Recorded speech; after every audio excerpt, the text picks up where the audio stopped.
CoCoTALK is an unscripted live broadcast. Anything can and will happen. The views and opinions expressed by members of the panel and the live audience are their own and not necessarily those of the CoCoTALK show, its sponsors, affiliates, or subsidiaries. Open minds encouraged, sense of humor recommended. If any off-color comments were made, we're sorry. Hi, this is Dale Lear, designer of TRS-80 Color Baseball, and you're listening to CoCoTALK.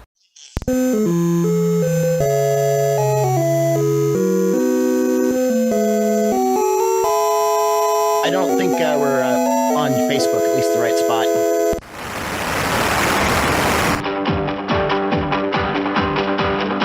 Yeah, it has to be fixed and released.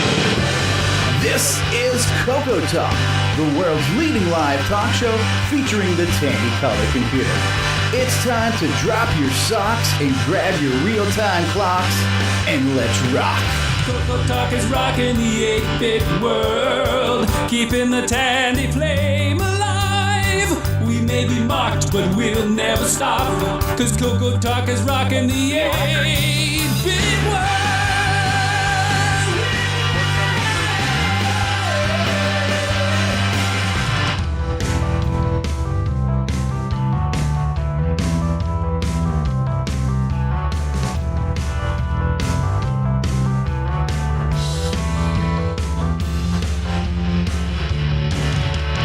CoCoTALK is rocking the 8-bit world, keeping the Tandy flame alive. We may be mocked, but we'll never stop, cause CoCoTALK is rocking the 8-bit world.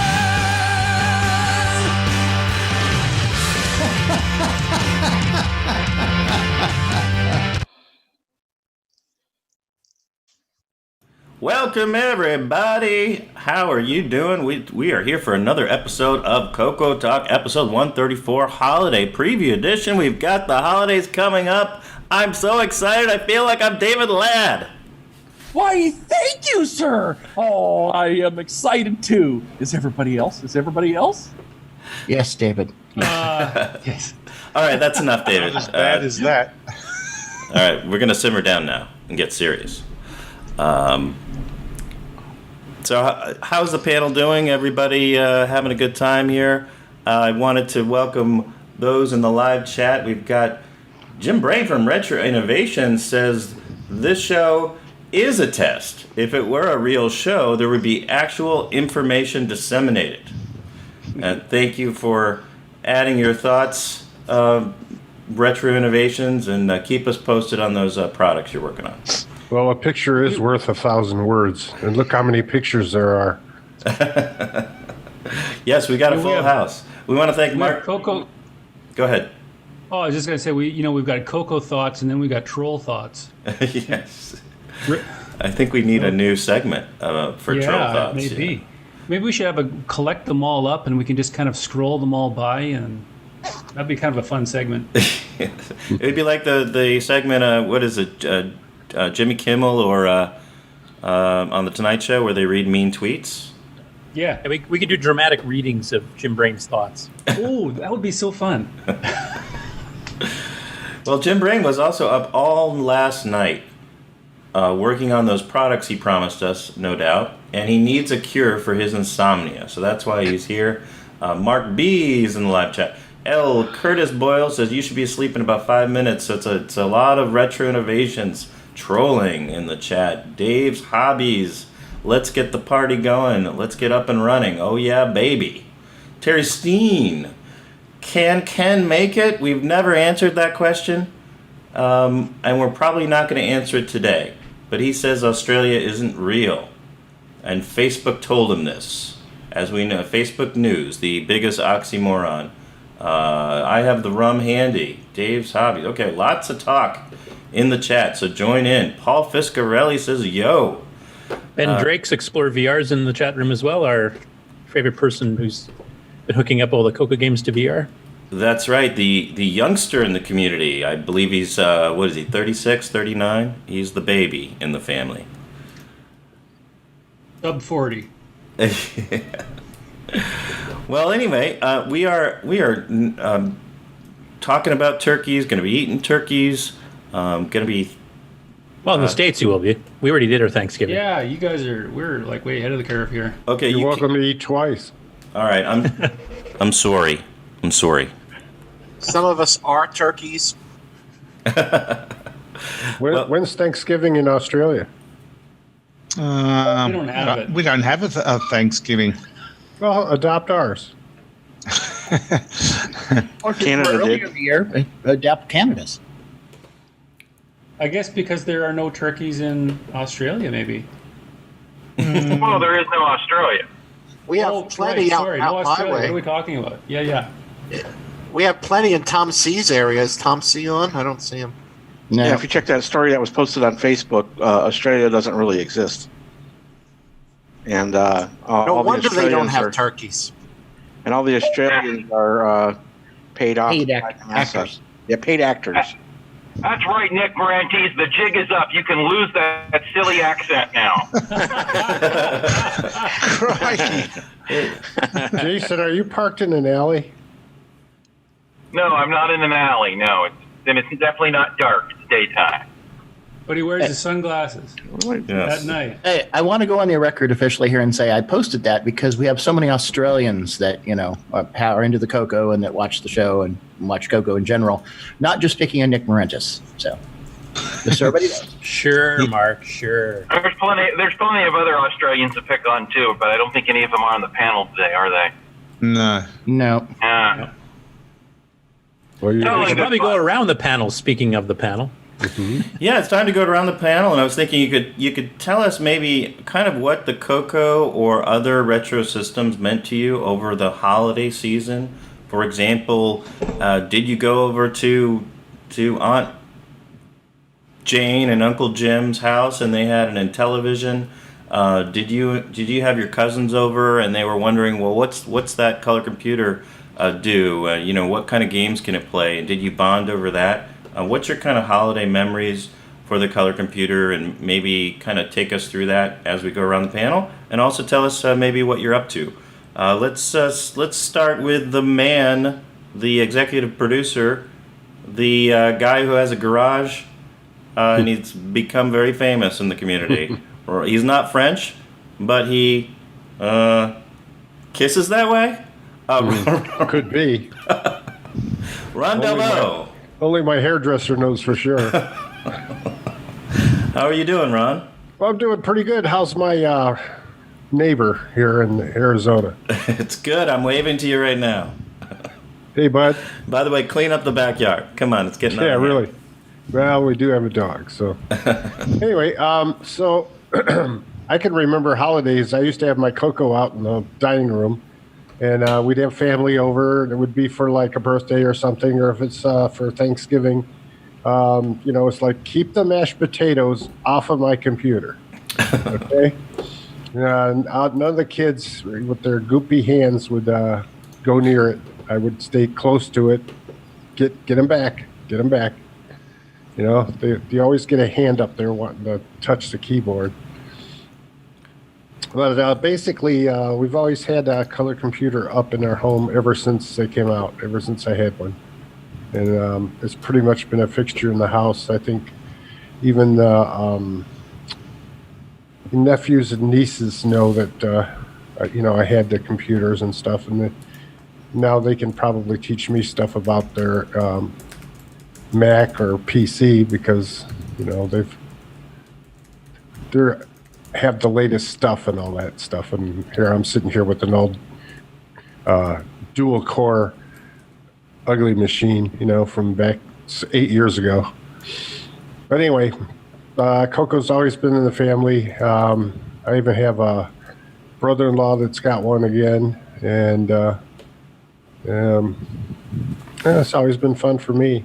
And why did you have it on the kitchen table? Did you have It was a dining room. We had space. I had a desk, and it was sitting on there with the TV. And, actually, some of the time I would have my DS69 running, and I would take pictures of the family and stuff and then print out the picture of them, and they thought it was really cool, except for everybody couldn't get one because I couldn't print them out fast enough. It took an hour for one picture of one kid, So, That's me. You guys go ahead.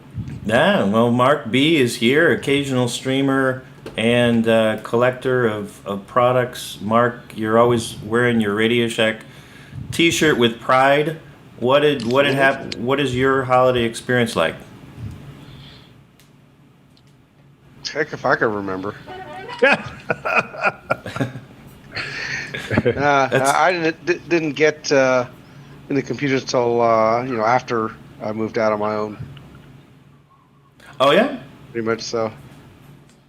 So that's interesting because I had a photographer friend of mine, and he really didn't get into computers at all until they became more associated with his job. So not even into the into the 90s when PCs became big. So even though he's in his 60s, he never went through that or had any interest in computers.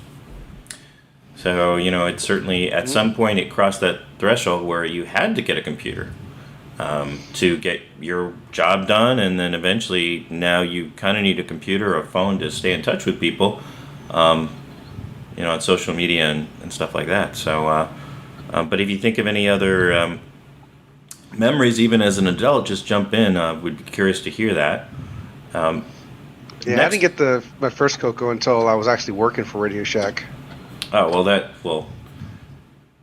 makes a lot of sense. Did you have any other Radio Shack computers or 10-1000s or? No, just CoCos actually.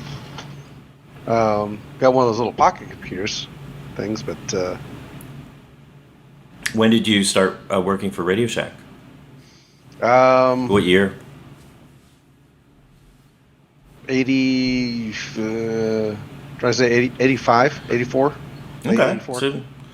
So you were, in the thick of it in terms of the color computer. Mm-hmm. And do you remember when the CoCo 3 came out? Was that a big deal at your particular store? I worked at a store really just over Christmas, I think 84. And then after that I worked at the service center. So I wasn't in the retail side of it. Okay. Well, we'll come back. If you think of any holiday stories or anything you want to preview for this holiday season and Thanksgiving, Christmas, we'll revisit this topic. Mark D. Overholzer, 6502 expert. I know a lot. I know more than most people do, probably. Yes, our expert. Let's put it that way. Yeah, probably. You've last seen him at VCF West. What are your latest project? Anything you want to tell us? And how are the holidays in terms of retro computers? Of course, they were just called computers back then. How was that for you? And do you have any memories? Offhand, no, not really. And I didn't get into the CoCo until 2012, so I'm new to the CoCo area. I had Commodore 64, SX64, which is portable, and Apple IIe. I can't really think of any holiday memories. I mean, I got my first big computer, basically with a floppy disk, in November of 1983. So I'm sure I had a good Christmas stuff. I just don't remember anything particular. It's real exciting. So anyway, retro projects, but nothing to mention at this time. Okay. Well, next, a man who needs almost no introduction, but we'll try anyway. Recipient of the Canadian CoCo Medal of Honor. Take it away, Bruce. First initial. Thank you very much. First initial L, which he was named after Leisure Suit Larry. L. Curtis Boyle. How are you doing? Not too bad. I left my gold chains in the other room, though. Oh, yeah? we pronounce it leisure here in Canada, by the way. Yeah. Yes. Leisurely. Yes. Leisurely suit Larry, yeah. You did copy Larry's mullet, though, for a little while there. I did for a bit, yeah. And I think we've seen some photos of you early on in the early 80s with your CoCo 1. And was there anything associated with CoCo? If you were like me, you were always begging your parents for new stuff all through the year. But was there any particular memory that stands out during the holidays? Yeah, the very first year, the first Christmas after I got the CoCo, because I got a CoCo 104K in, would have been September of 81. And I couldn't afford anything after I bought the computer for quite a while because I had to borrow money from mom and dad to get that as it was.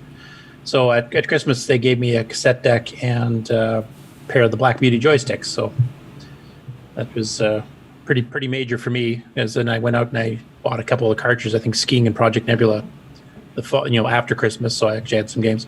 And then in later years, I had a couple cousins and nephews and nieces that also had CoCos or got into computer gaming. So sometimes at Christmas, the adults would stay upstairs and chat and do whatever, and the kids would go downstairs, and we had my CoCo on a fairly large, wood panel TV type thing. So we'd get a bunch of games going on, and just have a lot of fun with the kids, I guess. So that would be my CoCo memories. As far as project updates go, we just did a patch to the 689 version of Nitrous 9 right in the main kernel. Patched some memory stack copying routines for the 689 specific. And this is one of the rare occasions David and I, because David, thank you again for helping test and assemble it. We actually released this to the repository before it's going to be an EOU, because EOU is still a work in progress, because I'm still working on G Shell and a bunch of other things too. So that one actually got pushed last night. Should be in the nightly builds. And I think David said you also emailed Tormod, so he's going to maybe do some patching for the kernel for the Mu, the 512K board for the CoCo 1 and 2. And I thought you were going to say this was a rare occasion where you and David agreed on something. Yeah, that's rare too, but yeah. Those I'm going to try to get back to the CoCoMem Junior later this year too. For Jim Brain, I'm going to try to do those same patches in that version of Nitrous 9 as well. So that's about all I've got for now. Okay. Well, we've got a man who works at Apple and knows a few things about Apple. John Laurie, how are you doing? What are you working on? And what are your holiday memories of the computers in the 80s? I also worked for Radio Shack back in the 80s. Started in 82. Actually worked at a Radio Shack computer center.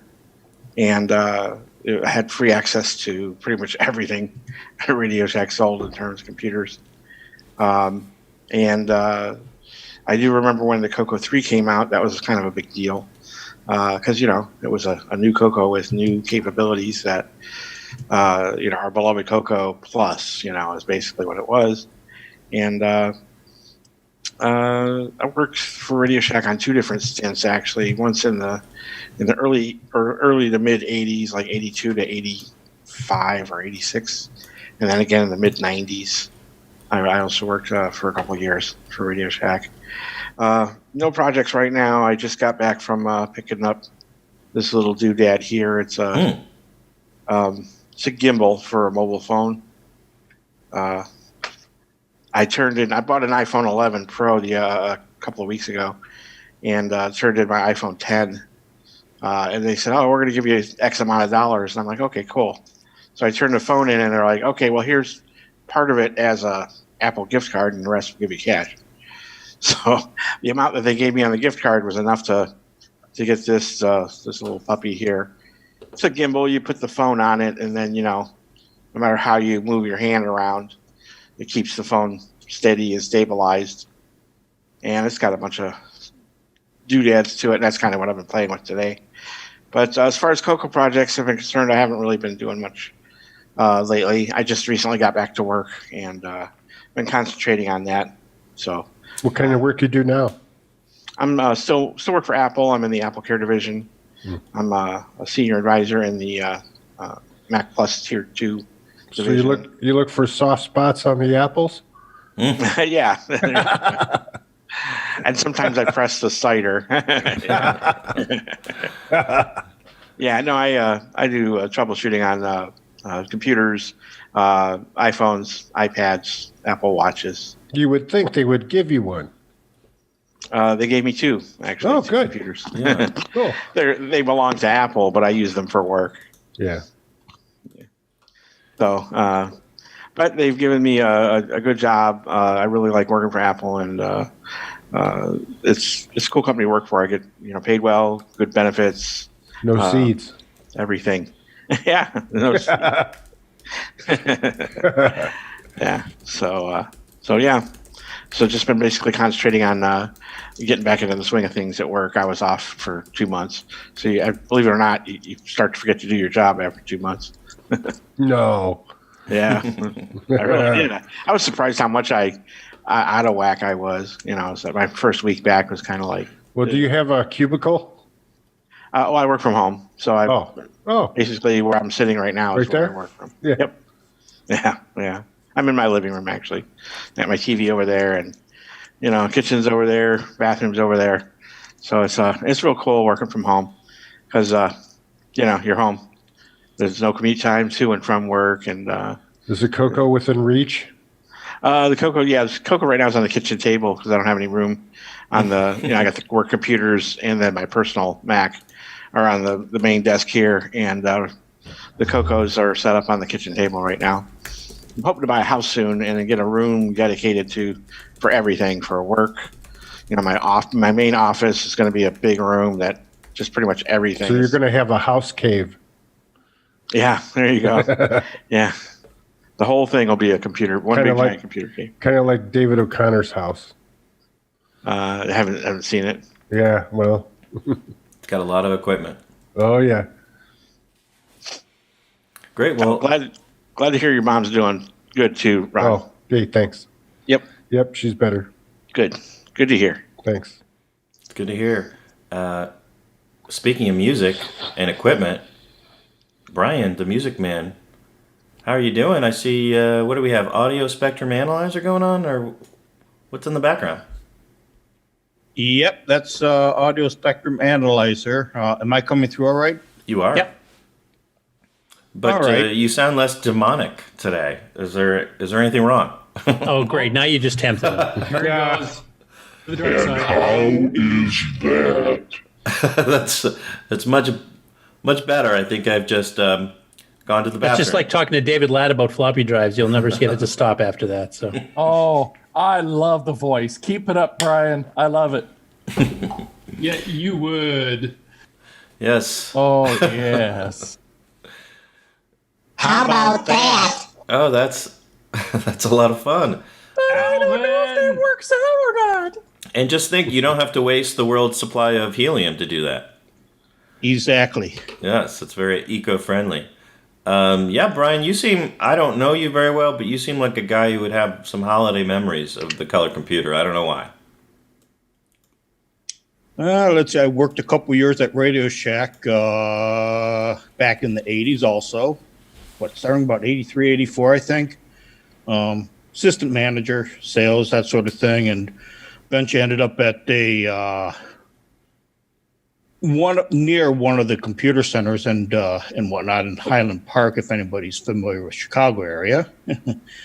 And it was fun. Then I moved on to better things than that.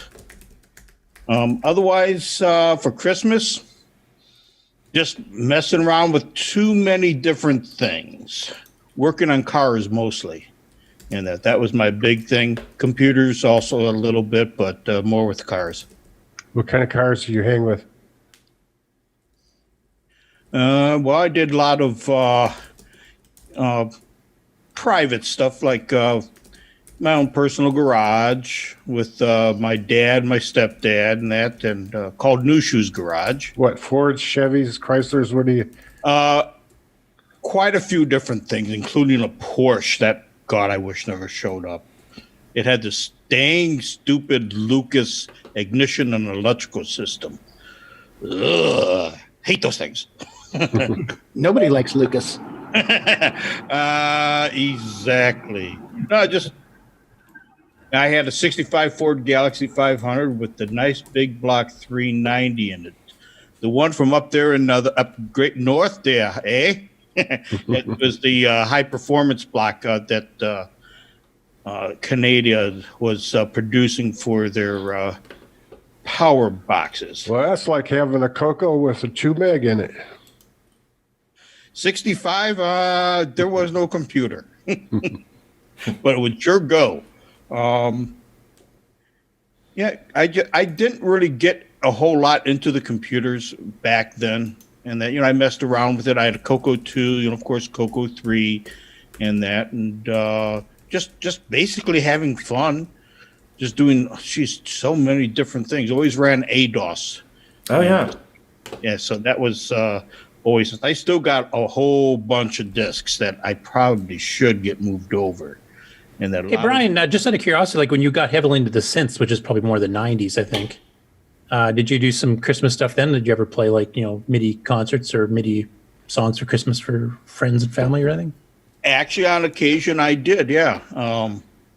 And that, but there's just messing around and whatnot. I think the first real synthesizer I had was I'd gotten. Where did I get that from? I think that was from Mike Carey. I think you might remember him from way back when. He's from Prospect, Tennessee. He rebuilt pianos, and he put the MIDI bars underneath the keyboard so that it became a player piano. And that I haven't talked to him for quite a few years. I know he had brain surgery because he had a tumor in that. I'm not even certain if he's still alive in that, but he's kind of dropped out of existence. Last time I talked to him was, I think, about maybe 8 years ago. But he was doing pretty good then, but he was kind of moving on to other things and such. Okay. He was there at CoCo Fest in Elgin, 92, I think, 93. We had that whole big thing with me, Mike Knutson, Mike Carey, and myself. We had that whole big thing laid out up on the stage. It was at the Holiday Inn on the south side of 90 in Elgin. I don't know if anyone remembers that. Yep, I do. Yeah. I know you do. And that, it's true. Curtis is always in the CoCo Fest band. So we might want to come back to that topic here and talk about some performances that happened at Christmas time. But speaking of, we were talking about cars. There's a man that's in a car right now, and he's a guy that comes out with a lot of products, and they're named after Australian non-existent places. Australian birds, and I think all fake. I think my soundboard doesn't work. Oh yes, I think you've got a cop on your tail. Jason Reichert, the CoCo man. How are you? Oh, now sounds like your soundboard's coming through your mic. That's right. Just want to let you know. Thank you for letting me know. I'm also hearing your voice through your mic, so you might want to be aware of that. Thank you. Yeah, I got some low audio quality today. I'm using my car's Bluetooth. But anyway, holiday memories. I guess the biggest CoCo holiday memory for me is going to be that Christmas of '84 is when we got our CoCo 2, our first computer, our first CoCo, which I've said many times before. I still have. I found it and working getting it running again. 16K color basic to the plain black non-deluxe joysticks, and I think like bust out in a CCR 81 tape recorder. How it all started. You're not going to call them black beauties? I called them what I called them. He calls it like it's and Christmas, holidays around the CoCo. Other than getting it for getting the whole family getting it for Christmas.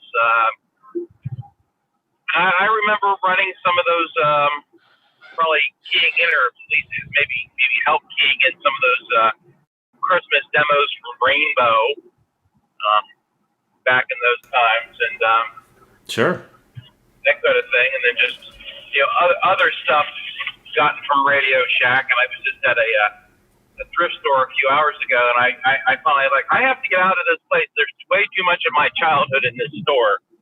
I found all kinds of, took some pictures and everything. I did pick up a few things, but okay, I need to get out of here before they get a good chunk of my paycheck. But I found I can show real quick here. I think this is something was probably a Christmas gift, and I think actually my brother had this. It was the Tandy. You can see that it's the Tandy electronic baseball. the little LEDs and whatnot. Yes, we see that. Yeah, and Now show us show us what's in your other hand. Both hands. No, don't do that. yeah. Look, Mom, no hand. No, there's no way I want to do that. Anyone that's familiar with Pittsburgh, I'm currently driving into Pittsburgh on Route 28, which is infamously bad. And I'm on the infamously bad section that used to be called the Death Stretch until it was redone here the last couple of years. But then I also picked up I had one of these when I was a kid. I picked this up too. I hadn't seen one of these forever. It's a little. I can zoom into that, but we can't really see it. But can you describe it? It's the Radio Shack computerized arcade. And okay, here I can go. I think I can actually pull it out of the box. There's all kinds of stuff in the box. There's like little poker chips and stuff with it, and it's just a bunch of lights that light up. I get to have a bunch of games. I remember having one. It was like $7. I grabbed it. I'm like, I remember having one of these as a kid. Okay, we can see it now. I made it bigger. That's one of those memory ones where you got tones and lights you got to do in the same order? Yeah, I think that's part of it. I think it has a bunch of different games in it, actually. I remember it's very takes a lot of batteries. It takes 4 C batteries and 1 9-volt just to run this thing. Wow. So I was trying to remember the last thing I owned that even took C batteries. I think it was a wireless doorbell that didn't work well. So, but I haven't had a chance to try it out. But for $7, I grabbed it. It's in the box and has these little poker chips that came with it and everything else. So. Does it have cool sounds?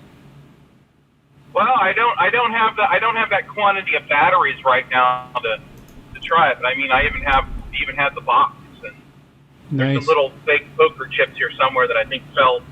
I think they fell in between the seats there, but they're there. It might take you 5 months to get enough batteries there with your battery of the month club. There, you have to get 4 months of C's and then a 9-volt. Yeah, I was just thinking, how the printer market went, where the printers are cheap, but they get you on the ink. Well, that would be that game. Like they could sell for cheap and get you on the batteries. I don't know about any of you guys, but when I had the battery of the month card, I always got a 9-volt. Oh, of course, it was the most expensive one. And that was one you could use for something. I always would have something that took a 9-volt battery. Like, what would you use one AA for? Like, you have to wait another month to get the second one. Yeah, but I still got AA's because I didn't have anything that had 9 volts probably until the mid-'80s. Yeah, don't you remember checking the 9-volt with your tongue? Still do it. That's how I checked when it's cold outside on a flagpole, too. But that explains a lot.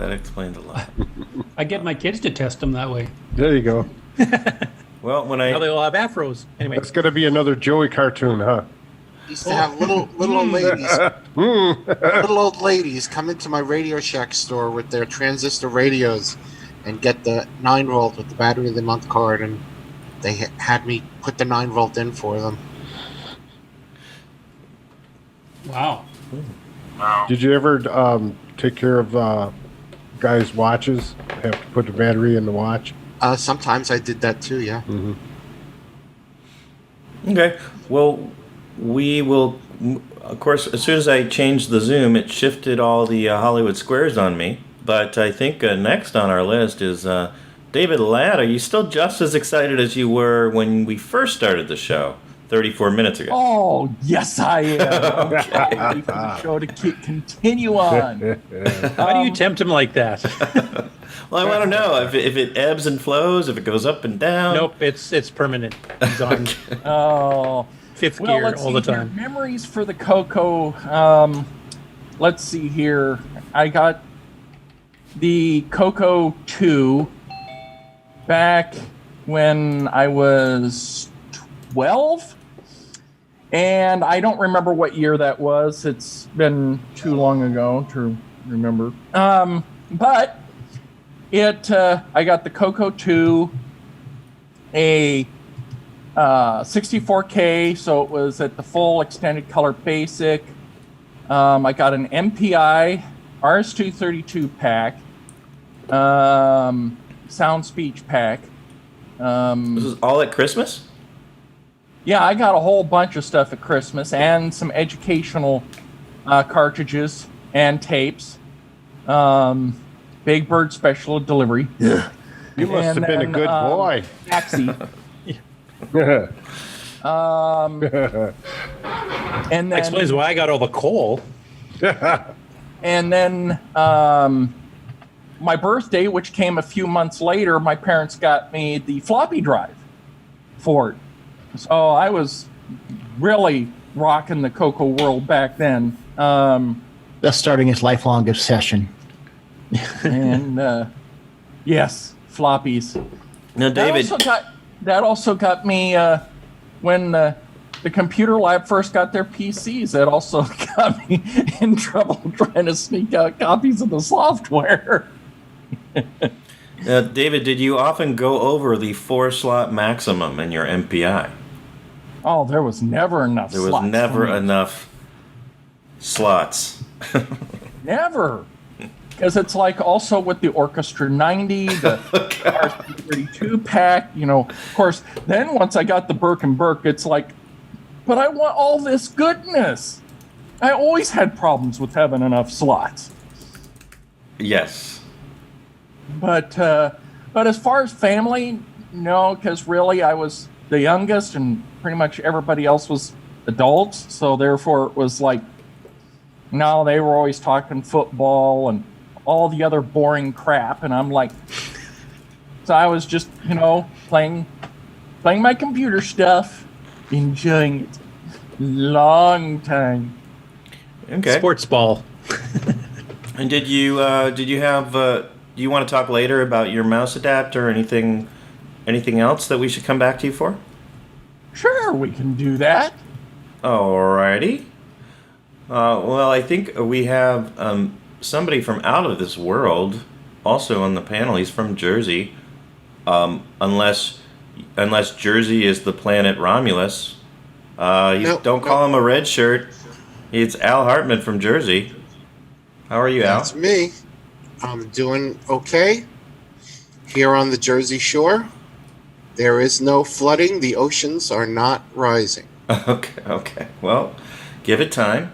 My Christmas memories were working for Radio Shack and decorating the store and playing the Christmas demos on the CoCo. Every year, Radio Shack would send a cassette tape or a cartridge with a Christmas demo, and I'd load that up in the morning when I got in, and that would play all day on the CoCo. Yeah, and somebody brought up Rainbow Magazine, and I should say that's probably my strongest memory was always the Rainbow had, everything was themed in the December, November issues. Did you get Rainbow back then, Al? Well, yeah, I ran the Rainbow Bulletin Board back then. Oh, that's right. So I would always get the monthly discs, a Rainbow on disc and the Rainbow on tape, and I'd put them up on the bulletin board so people could dial in and download them. Probably took forever at 300 baud because not very many people had 1200 baud or 2400 baud back then. I worked for Radio Shack on and off. I worked for Spectrum Projects. I worked for Zebra Systems.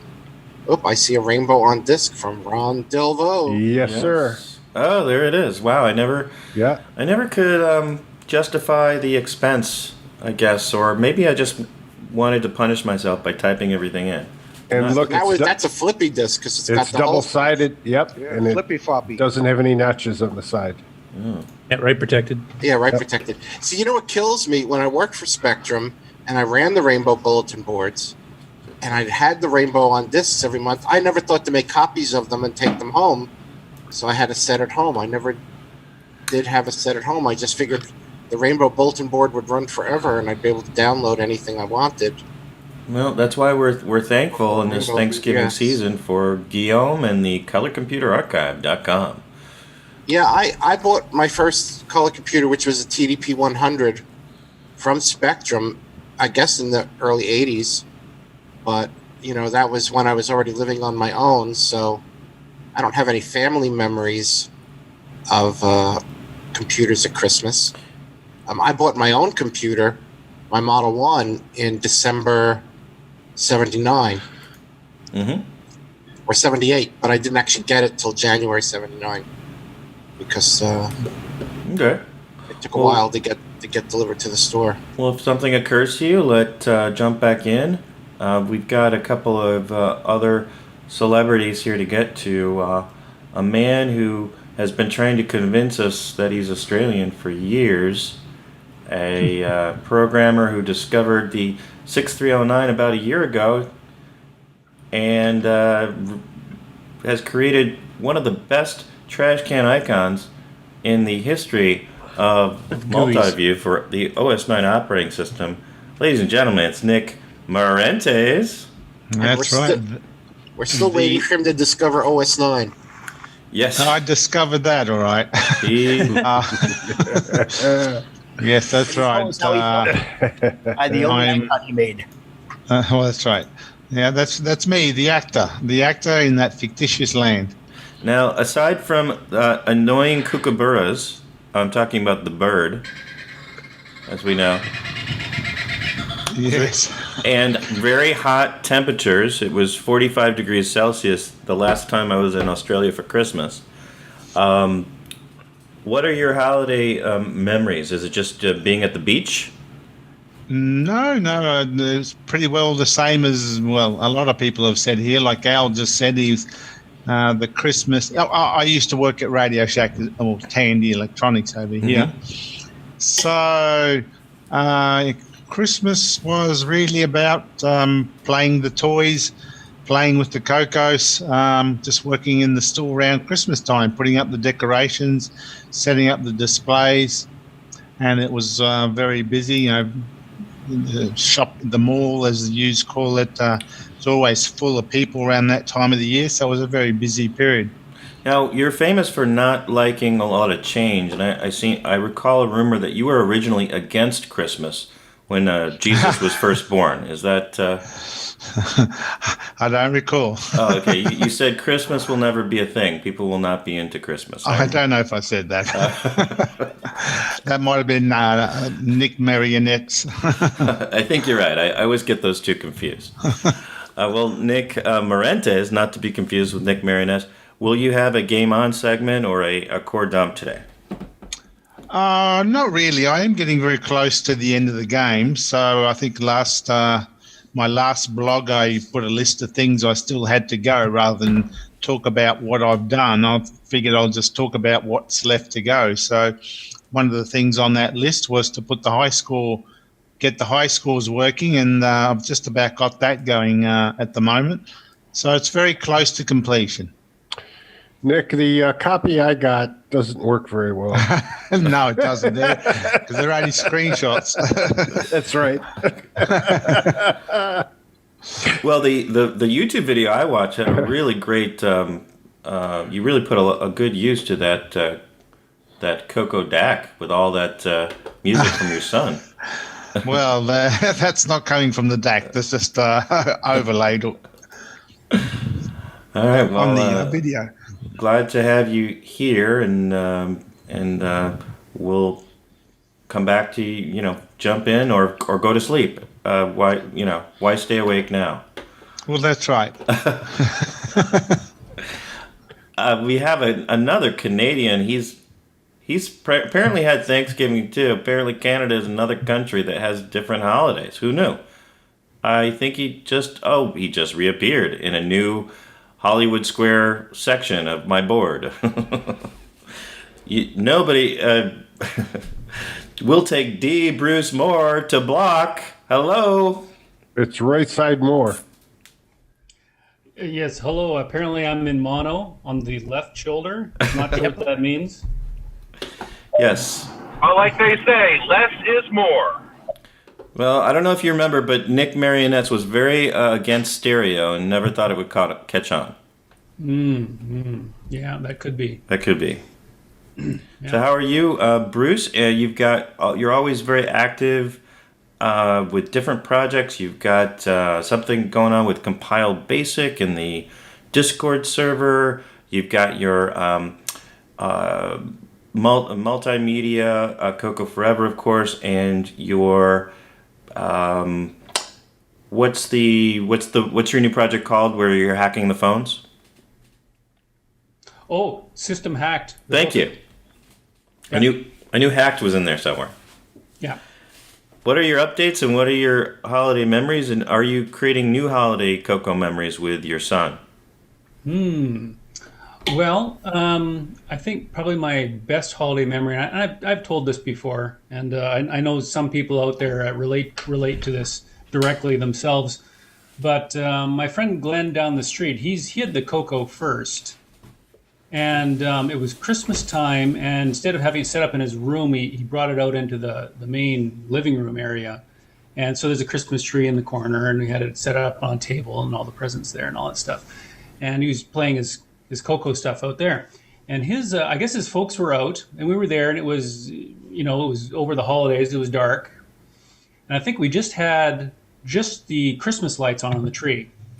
And then he went off to the washroom there, and so I thought, well, I'll just play this game a little bit just on my own. That I don't have to wait for him. It was, of course, it was Phantom Slayer. and anybody who's played Phantom Slayer in a dark room by yourself, you'll know that it in all of its 8-bit glory, it can still shock you right out of your chair, which is what it did to me. I almost had a heart attack when I'm roaring around and I hear the footsteps and I turn and there it was, just that big sound it made, and it just scared the bejesus out of me, so to speak. So that was my first real holiday CoCo memory down at Glenn's place. So it looked pretty magical with them lights, huh?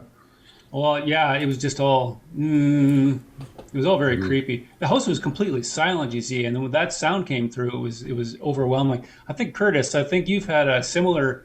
Oh yeah, Christmas, but something with Phantom Slayer with you as well, right? Yeah, same thing. It's on my webpage on my interview with Ken Kalish at the tail end because he got a good laugh out of it when I told him that story. And then also later at work, we had a bunch of kids that are 10, 15 years younger than us. They said there's no way some little 8-bit game can scare me. Yeah, because they're used to playing Doom and stuff like that. And I brought in Phantom Slayer one weekend when we were working overtime and had him play it, and he jumped too. So yeah, you can. There you go. So it ain't the number of bits; it's the setup and the drama, sound effects, especially in that particular case. And that, especially when it's just so very creepy and quiet. So yeah, so that was my that's sort of my holiday memory. Projects, I'm still chewing away at the my next CoCo game, and it uses C Basic, compiled Basic, as a bit of a framework. Although I'm writing more and more straight up assembly for it, and I'm finding actually it's almost, the C Basic is almost becoming like a prototype, where I get it all running and then I go, okay, so this is working, and now I've run out of room, so now I take blocks of it and go back and just write it in straight assembly and save all sorts of memories. So there actually isn't a whole lot of C Basic left. It's shrinking more and more. So chewing away at that, and I'm getting my son Jacob to help. I'll throw something up and say, okay, what do you think of this? And he'll give me honest feedback. Well, this part's good and that part sucks. And I was like, he's right. So I've gone through. There's something I'm working on right now where I've gone through. I think I'm on my third iteration. There's some effect I'm trying to get, and I think I'm getting in close to it. And so we'll see how that goes in the next little while. But when I get it, I'll be like, okay, it'll be pretty obvious that that's it and it worked. And it's not about looking so great as gameplay. So you need good gameplay regardless of the 8-bit graphics or whatever. And sort of on the multimedia side, of course, I've been cartooning. I haven't cartooned since I was in elementary school, and I'm doing my own CoCo cartoon, Joey and CoCo, and I've got one out new today, and I've got another one ready for next week, and I can show that whenever we're ready for it. Okay, well maybe we can come back and we'll take a break and come back with perhaps Joey and CoCo or one of the other topics. I know you had some good ideas for other things to go over, and then Curtis, keep me honest with your schedule. I know you have to go somewhere later, maybe later today, or. No, I'm good for the afternoon. It was me getting late to the show. That's why I only showed up like 3 minutes before. Oh, I see. Okay. All right. Well, let's take a break. I'm gonna pick a random commercial, and we'll see you after these messages.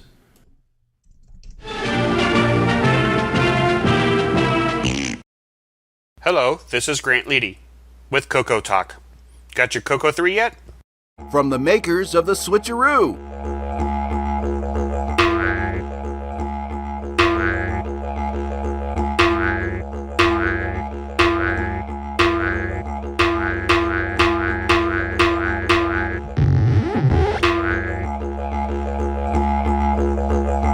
Wallaby cable, Color Computer 3 dual RGB cable. Get yours today at cocoman.biz. Fletcher, I don't need that report tomorrow. Great, JT. I need it tonight. But JT... Fletcher saved $300 on her office away from the office. Radio Shack's revolutionary Model 100 computer. It's a word processor, phone directory, and dialer. It even communicates with the office computer. Fletcher, how's that report? Fletcher. Radio Shack's Model 100. Save $300 and put it to work. You'll go far, Fletcher. You'll go far. We now return you to CoCoTALK. And we're back. We survived. We got somebody breathing heavy into the microphone. Maybe that's Ron. I don't know. No, Ron's on mute. But we're turning somebody on. So at least that's probably David. Probably. Well, what do you think? We've got some. Probably news. News, I would think. But why don't we go straight to D. Bruce? Are you still there, D. Bruce? I am here. Yes, you could. Joey and the CoCo first. All right. I can share it off of my screen. I think somebody else is sharing screen, though, it says. Yes, I have to stop sharing, and then you can take over and show us what's going on with Joey and CoCo. Okay, so this is the continuing saga here. There is a sort of timeline and story. So what have we had so far? What was the last thing? Oh, yeah, last week, Joey didn't realize that he had to save his program. Okay. So he turned the CoCo off, and he came back, and of course the CoCo told him he's got bad short-term memory. So This is a bit of a follow-up to that. Here we go. All right. Here we go. All right, that's a little easier to see. Here we are. So there's Joey with a cassette in hand, and he says, "So I put in the tape, press play and record?" And CoCo replies, "Yep, then type C save." And then Joey's like, that's a cool sound it makes. And the cassette there is going brrrr, brrrr. And CoCo says, "Yeah, the two tones are zeros and ones. Computer talk instead of music." And then off screen we hear Dad going, "Anyone see my ABBA's greatest hits tape?" Uh-oh. And CoCo's going, "You didn't." Well, I have a couple. First of all, I don't know that I ever kind of thought about it, that the two tones are zeros and ones. I mean, I guess that's obvious, but so that kind of, I already learned something from Joey and CoCo. And also, is that even true? I suppose it is. No, it's a mark and a space. It's not a 1 and a 0, because that's serial data. It's like 7 or 8 bits, and the combination of mark and space determines what the character actually is. Okay. Okay, wait, I kind of got lost during all that. So, can you explain that again? Wait, Brian? It's a square wave, isn't it, Brian? The square wave. Yeah, it's square. It's two different tones. Okay. Okay, it's like a modem. You got two different tones for one for your space and one for your mark. Okay, and the combination of the 7 or 8 bits, like on serial data, determines what the character is of the 8 bits that you're using, or 7 bits. So what it does is that the tones actually create the what character is, and it just goes so fast at a certain speed that it sounds like it's a whole bunch of different tones, but it's really just 2 tones. Okay, so I did essentially get it right then. I always thought that the mark equivocated to 1 and the space to 0. So, but anyway, square wave. Yeah, and they're not square waves. They're sine waves on the color computer. Are they? Yep. Well, like stair-step sign, or sorry, stair-step sign? Well, like it's not a smooth sign, but it's not. Well, it's as good as you get on the deck.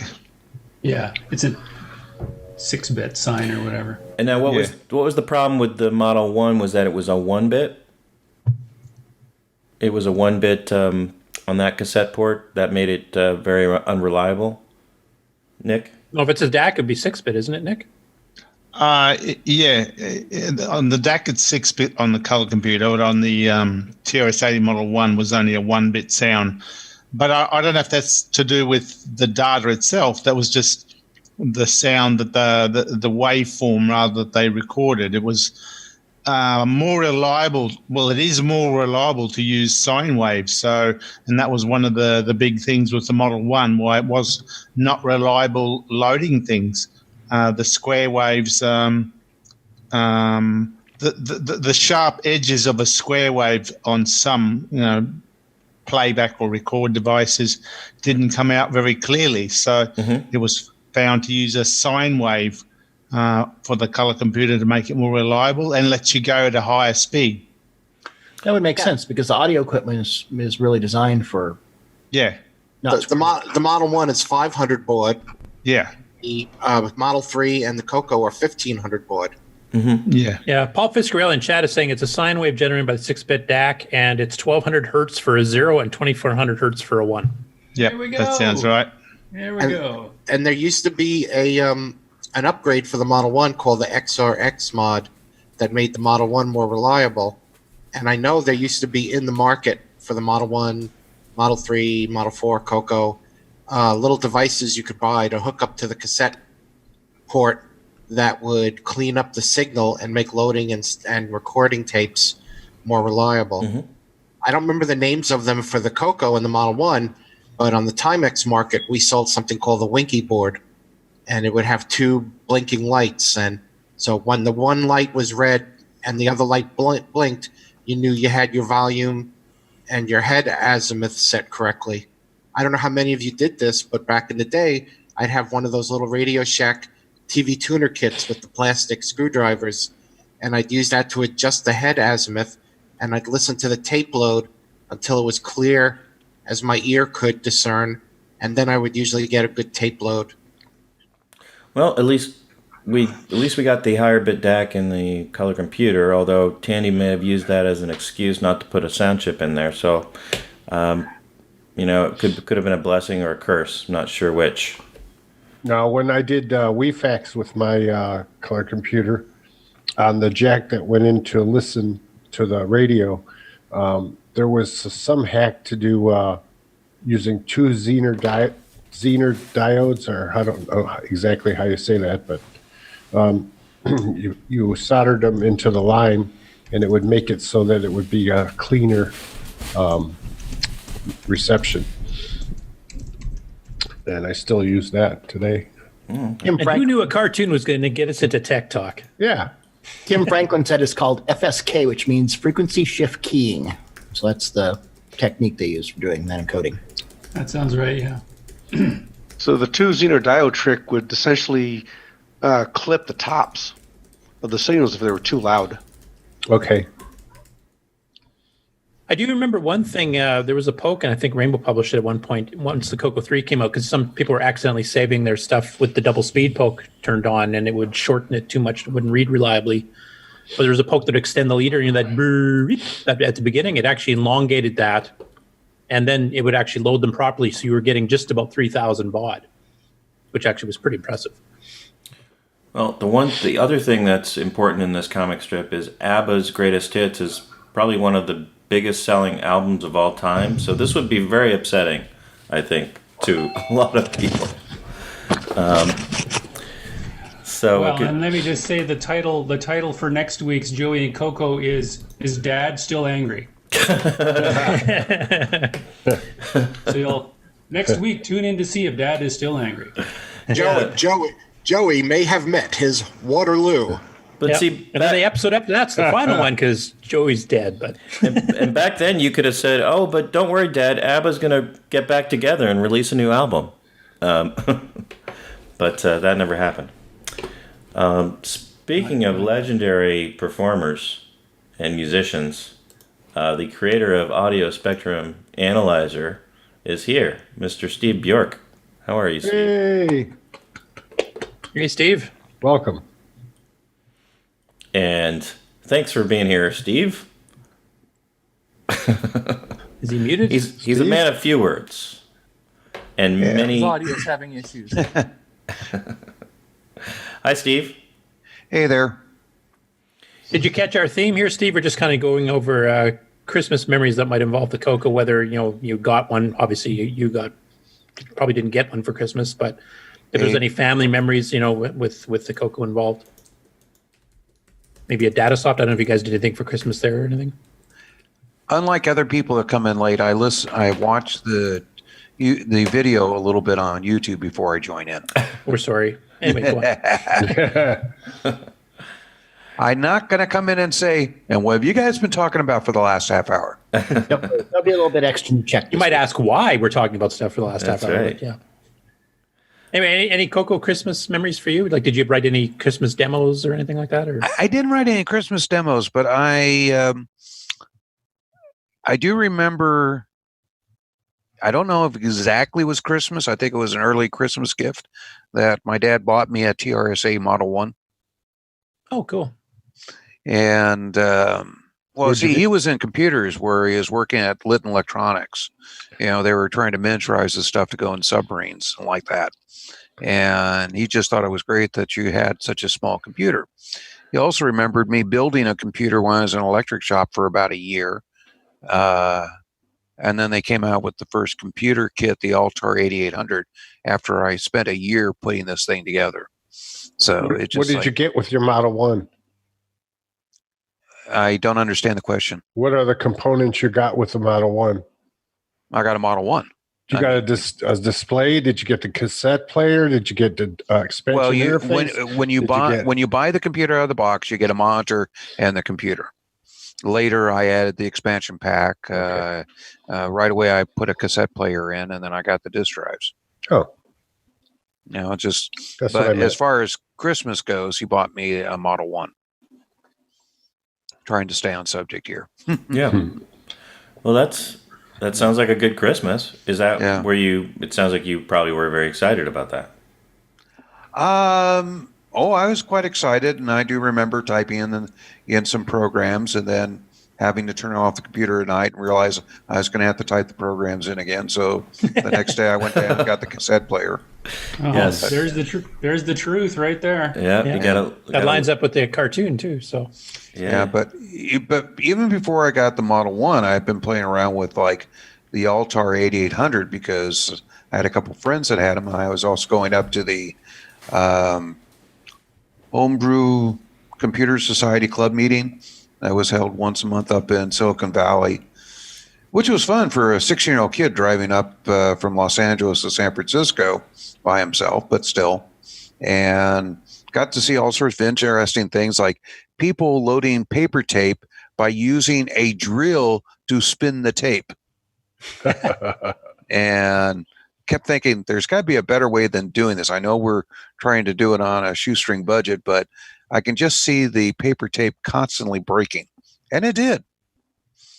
Actually, speaking of the computer club meetings that you had up in Silicon Valley at that time in the mid to late 70s, did they have any theme things too? Like at Christmas time, did they have a bunch of Christmas demos running on, prototype Apple Ones and Altairs? And they were lucky to get demos running in the first place. Having a Christmas theme to it was tough. The first demo that I heard that wasn't, just trying to blink a bunch of lights and like that or saw was somebody having the Altar 8800 play Turkey in the Straw. I think that was the saw by running different instructions, and that would make interference on the AM radio next to it. And won the Strip Screw Award for coming up with a useless but still functional idea for this effectively useless computer. That's going to be one of the earliest examples of wireless speakers. That's crazy. Yeah, definitely. The interesting thing about it was, you had no input and output. I remember the first time, it was like 3 or 4 months after going up there, somebody actually brought a terminal hooked up the Altar 8800. We thought that was the greatest thing. Yeah, because before that, you had to flip switches to enter hex digits, didn't you? There was no screen. Yeah, somebody would sit there and flip switches for a while, and then they'd screw up, and they had to flip switches for a while, and then they'd screw up again. They have to flip switches for a while. And after about 45 minutes of this, then the lights would flash. And that was pretty much most of the demos. But the program. Well, this program here is calculating pi to 5 digits. Okay, how do you know it's actually calculating anything at all? Because all you see is a bunch of flashing lights. Well, when it gets done, it holds the number up there. I'm going, okay.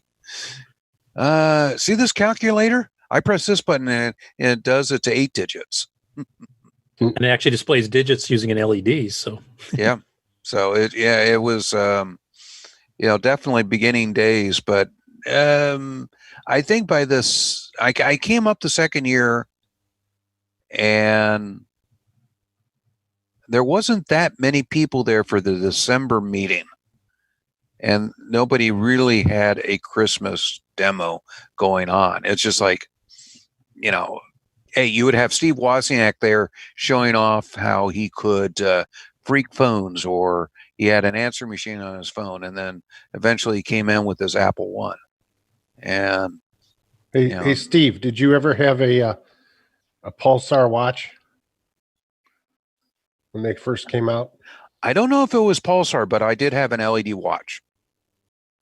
I had one. It was had like a ruby lens to it, Well, yeah, most of the LED watches had some sort of red filter on them, so that you could see the digits, and it would show up the best. But interesting story. My first time working at Radio Shack, they had me come in selling Model 1 computers and like that. No, actually, I think this was before the computers. This was earlier, like 76. And I was wearing my LED watch, and I'm working the late shift by myself.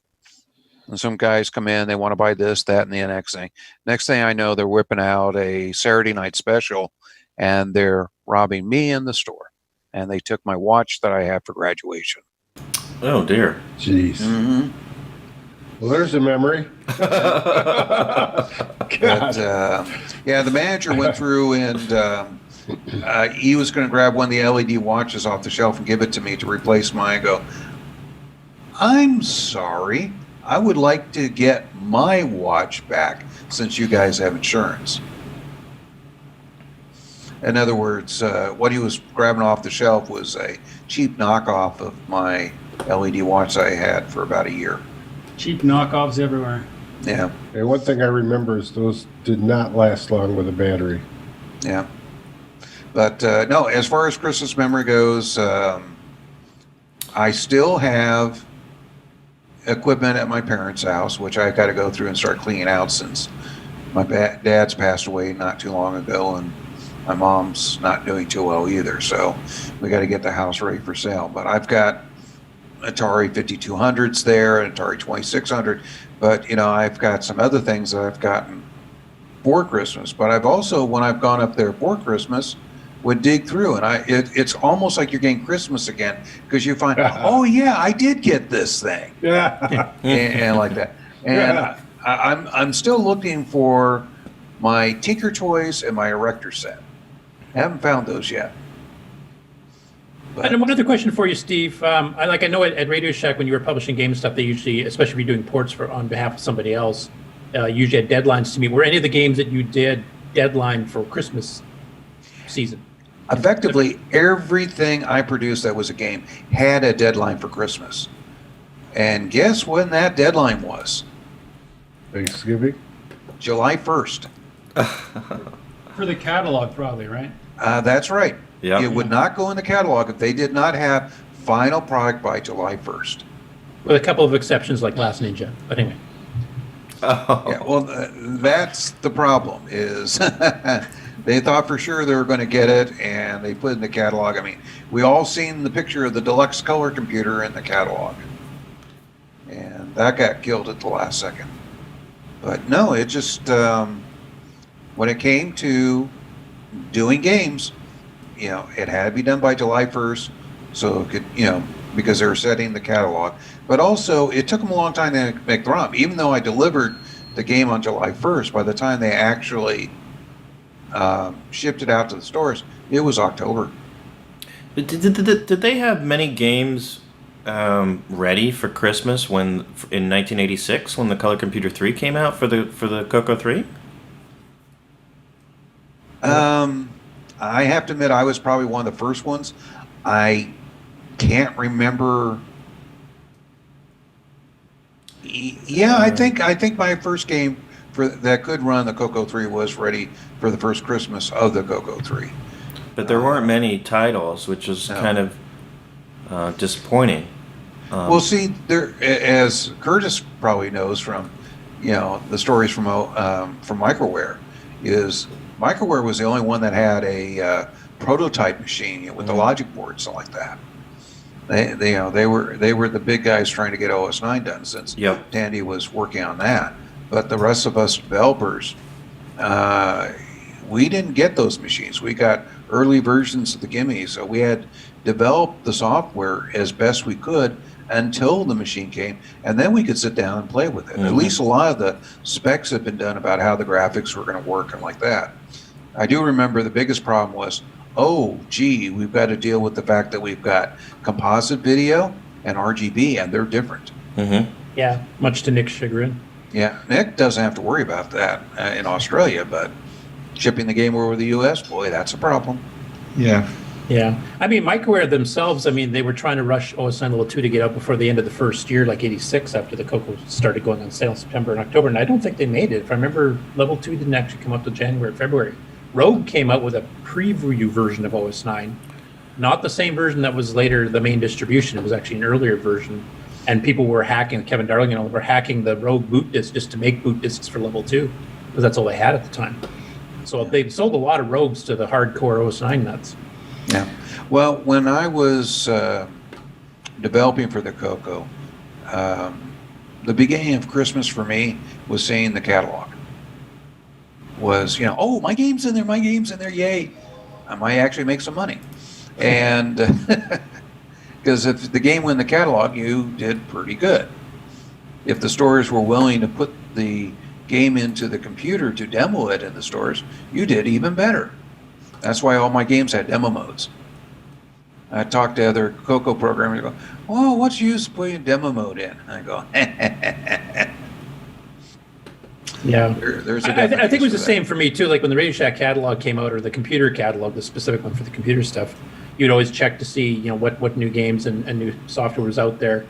And that was like you said, at Christmas and maybe once or twice else during the year, until I discovered some of the third-party magazines like Rainbow and Color Computer News and Color Computer Magazine, Hot CoCo.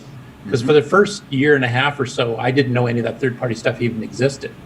And then once I discovered, then every month was like Christmas, because Tom Mix had a new big ad, Spectral had a new big ad. That's true. Yeah.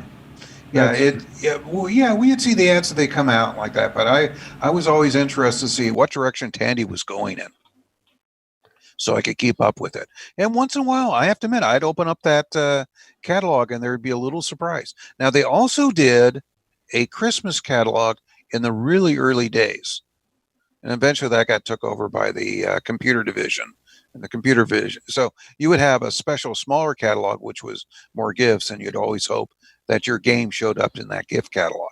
It was more of a gift flyer, but still, you always hope for that. And then, of course, you would see those monthly ads that would come out once in a while too, and you hope your game's in those ads.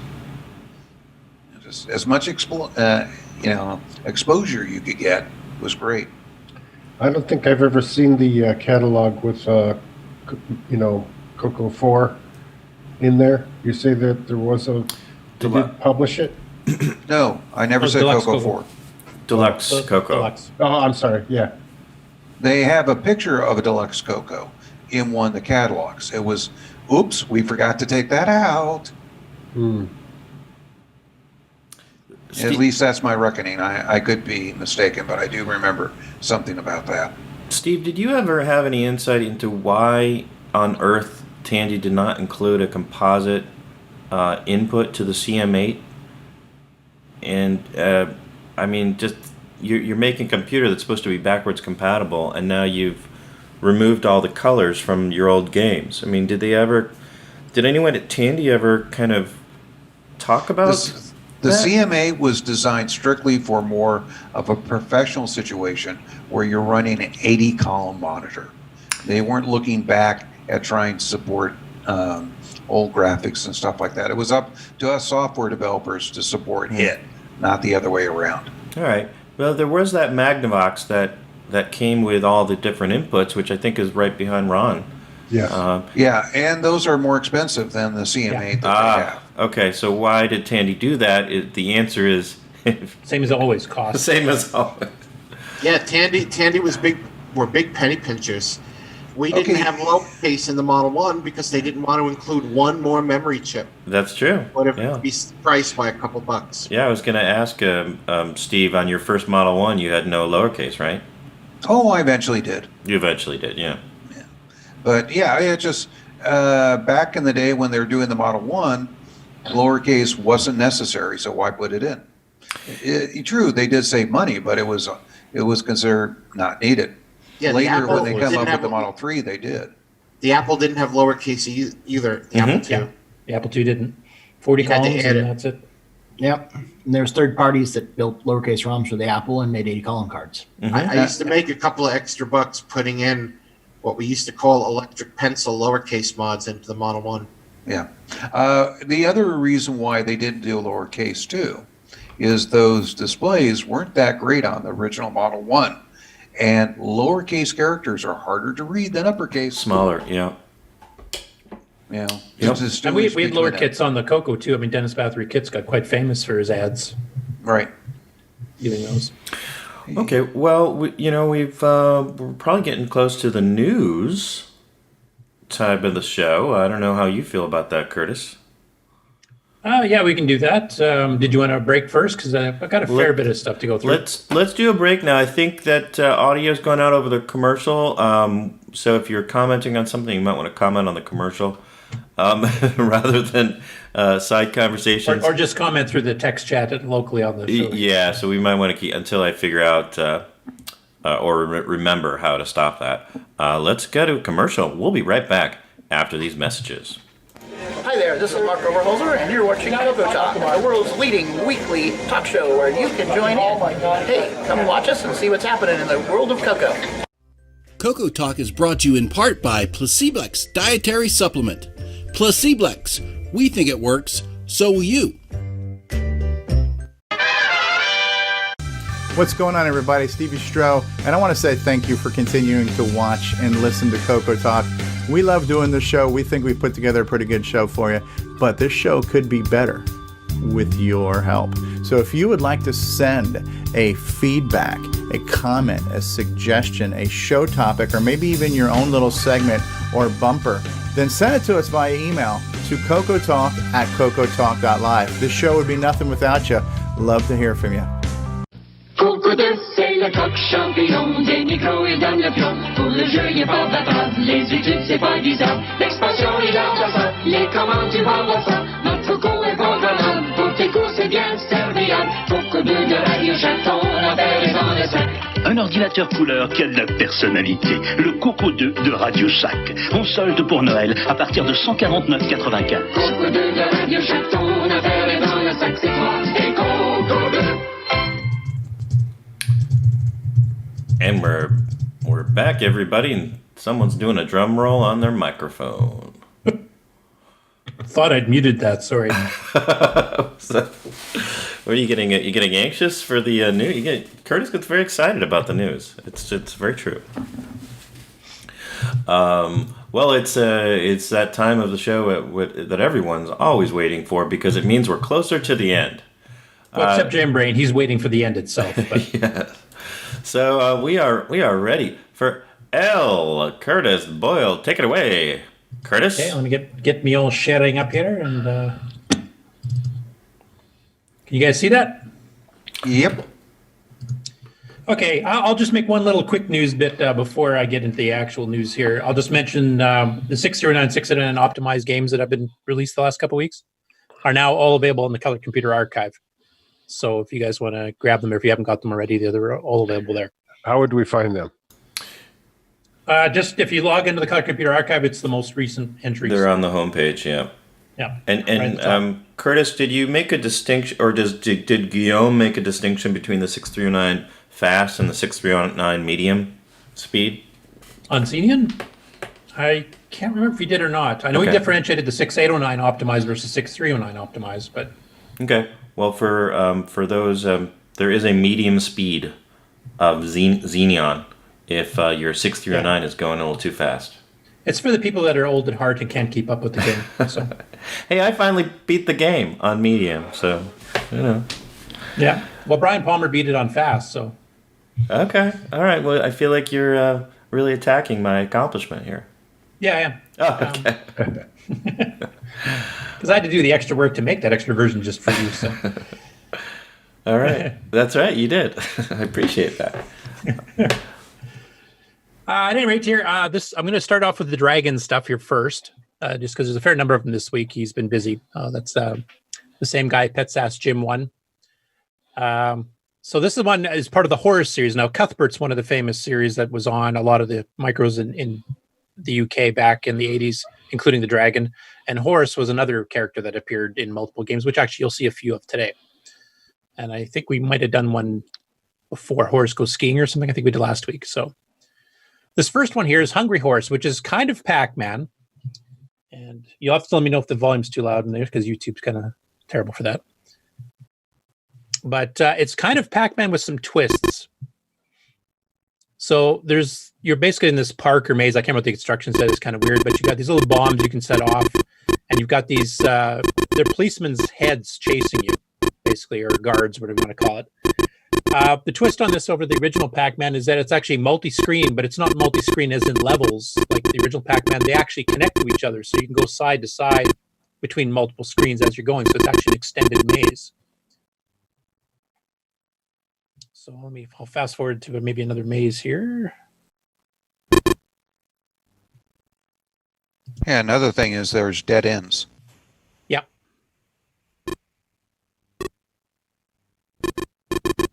So it's kind of an interesting twist on the Pac-Man theme. I mean, it's fairly close Pac-Man. You're eating dots. You've got the bombs are kind of like the power pills, but having the interconnected mazes was quite different, especially when the time it came out in '83. This would have been a good one to see on the CoCo that I don't think ever came across the pond. So that one. And that's not a bad color scheme. I mean, it's kind of... Yeah, this is one of the few that it doesn't look too bad the way he's used the palettes. Yeah, this one and skiing. Skiing was pretty good. Yeah. With the white. This next one here is one of the later releases. It's from 1987, and it's a text-adventure game. But he actually made a machine language routine to do the text on the graphic screen. So he's basically got a 32 by 24 screen. So he's got more lines vertically, and he's got upper lowercase. So I think we had a few adventure games like that on the CoCo side of things too, but not a lot of them. But it's a really nice, easy to read, especially using the dragon because it didn't have the artifacting on here. So actually, it came out as nice, clear text. So just a nice text adventure game. Not too much to show there. So. Uh-oh, it's Horace. He's back. Or I'm thinking of Cuthbert. Cuthbert's always doing stuff. Horus Goes Skiing is actually an interesting one, too, because it's actually two games in one. There's the skiing game, of course, where the title goes. But before that, you have to kind of play a Frogger game to get to the ski hut to get your skis and then walk back across the road to the ski hill. He's got a quirky little intro song here. I'll just play a few seconds of it. Here comes some stupid YouTube ads. It's a pretty nice song.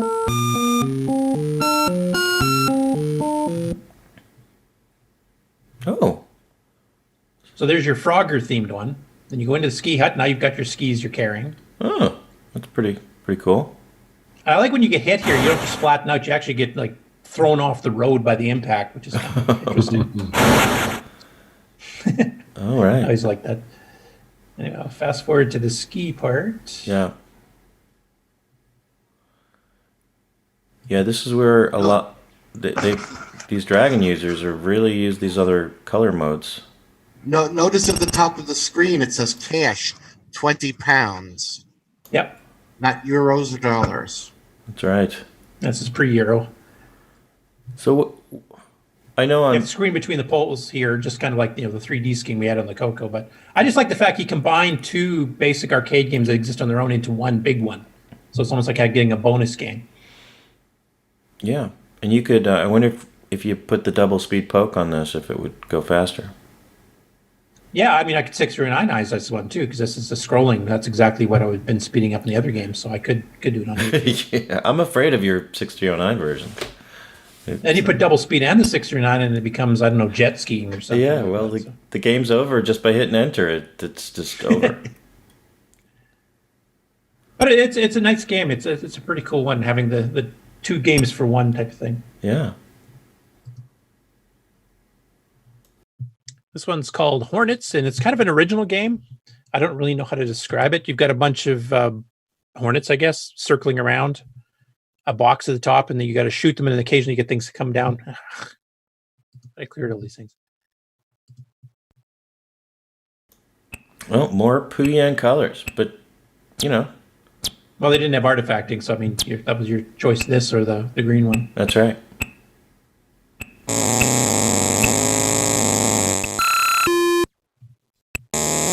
Basically, it just repeats. You get multiple hornets at the top that circle around, and well, you don't shoot them all in time. More come out. It's very fast. Occasionally, this thing comes and dive bombs you. So it's kind of original. I don't recall an arcade game that looked exactly like this. So looks a little more like Centipede, except that they're not linked. Yeah, and they don't actually come down at you, except for the one triangular doohickey guy. Whoever invented that sound routine that got used a lot, I want to.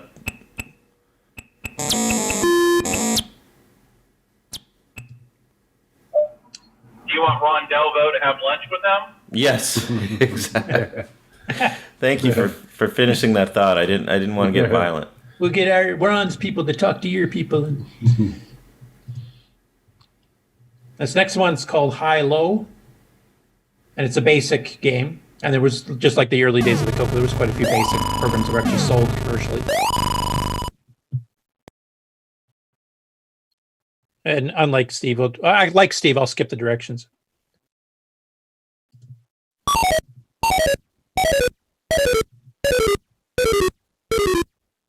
And I'm not really sure how to play this game. It's something I've never heard of. If anybody else knows.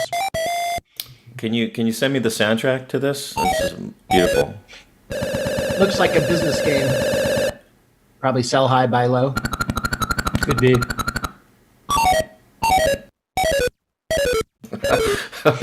Okay. Can we move on? You're not excited? I think I'm going to stab myself in the eye with a dull spoon. Now, this next one is actually a 2-parter. There's 2 games they sold separately. And this is interesting because I'd never heard this before. This was released not just on the Dragon, but it was also released on the Amstrad CPC, another UK computer. But it actually had a contest, and a fairly lucrative one. You could win a golden jeweled hair, and I'll show you the picture because they actually had it on the box art. They took a photo of it and put on there. It's actually made of real gold. Or 30,000 pounds, which back then was probably about $75,000. And basically you had to solve these weird graphical and text-based riddle puzzles. And then you had to fill in a little card on the tape, and you had to solve both of them. So you had to buy both versions of the game. The prelude is one's called, and the finale is the other one. And then you would solve it, write down the answers, mail them in, and then you got to draw. As far as I can tell, I think both the Amstrad and the Dragon combined, one person out of all those 2 groups won the final prize. Your choice of the cash or the gold thing. I don't really understand the game too much, so I kind of a little bit beyond me. That's your intro screen. Mm. Pretty good artwork. And then you get all these little weird riddles you got to try to figure out. So, okay. All right. So I won't go through the whole thing. I mean, the contest is long over. You can't win the money now, but. Is it really? Is it over finally? And then the finale one, same splash screen, same type of gameplay. I mean, the game itself doesn't look, too impressive to me, but this is the artwork for the prelude version of it. Let me just zoom up to the full size. Right. Competition. So that's the actual gold piece of jewelry you could win. Okay. And if you look under the competition rules, you can see at the bottom you can win the golden jeweled hair, or if you prefer, 30,000 pounds in cash. I think I'll take the 30,000. Thank you. Yeah, so that was rather interesting. I'd never seen anything, especially with that large scale of a prize, in North America before, unless anybody else has. I've seen like little competitions. Like I remember DICOM when they released Gates of Delirium. If you solved it, you could win a free CoCo 3. But that's or $329 Canadian at the time versus $75,000 for this thing, or if you took the cash prize. So that was kind of interesting to me that somebody put up that much as a prize for a computer game. Yeah, I think. And I couldn't find any history on this. I don't know if the person that did finally win, whether they were a Dragon or an Amstrad user, and I don't know if they picked the cash or if they picked the gold. I mean, gold back then compared to what gold is worth now, they might have actually made more money picking the gold for all I know.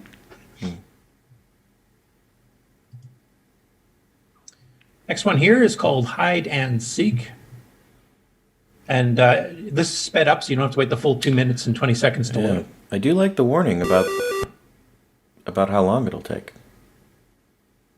And it's kind of a jeez.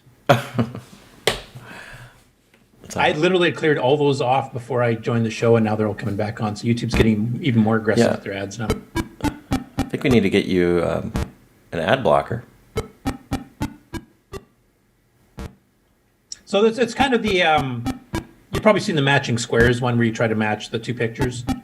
So in this case, it does all the pictures at first on this particular version of the two games. There's, like I said, there's two different ones, and then it'll blank them all over, and then it'll pick a random one on the bottom square, and then you have to remember which one it was. So it's kind of a memory game. Hey, It's done basic. Speaking of memory games, just real quick, are you gonna for the match game for Nitrous 9? Are you gonna fix the issue with the mouse for Beta 5? Refresh my memory. What's the issue with the mouse? We'll come back to it later. That's fine. I can't remember. It's using joystick instead of mouse or something. Yeah, it's fine. I'll remind you later. Okay. This one's called 3D OXO, which is 3D tic-tac-toe. I think this is also written in BASIC, but it's pretty nicely presented for a BASIC game.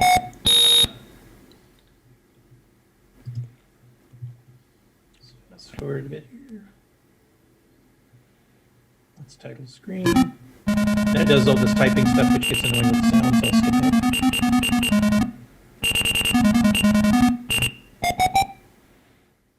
It's rather nicely presented for a little basic strategy style game. Mm-hmm. And you move your little aliens and then place your pieces and fill in the squares, etc.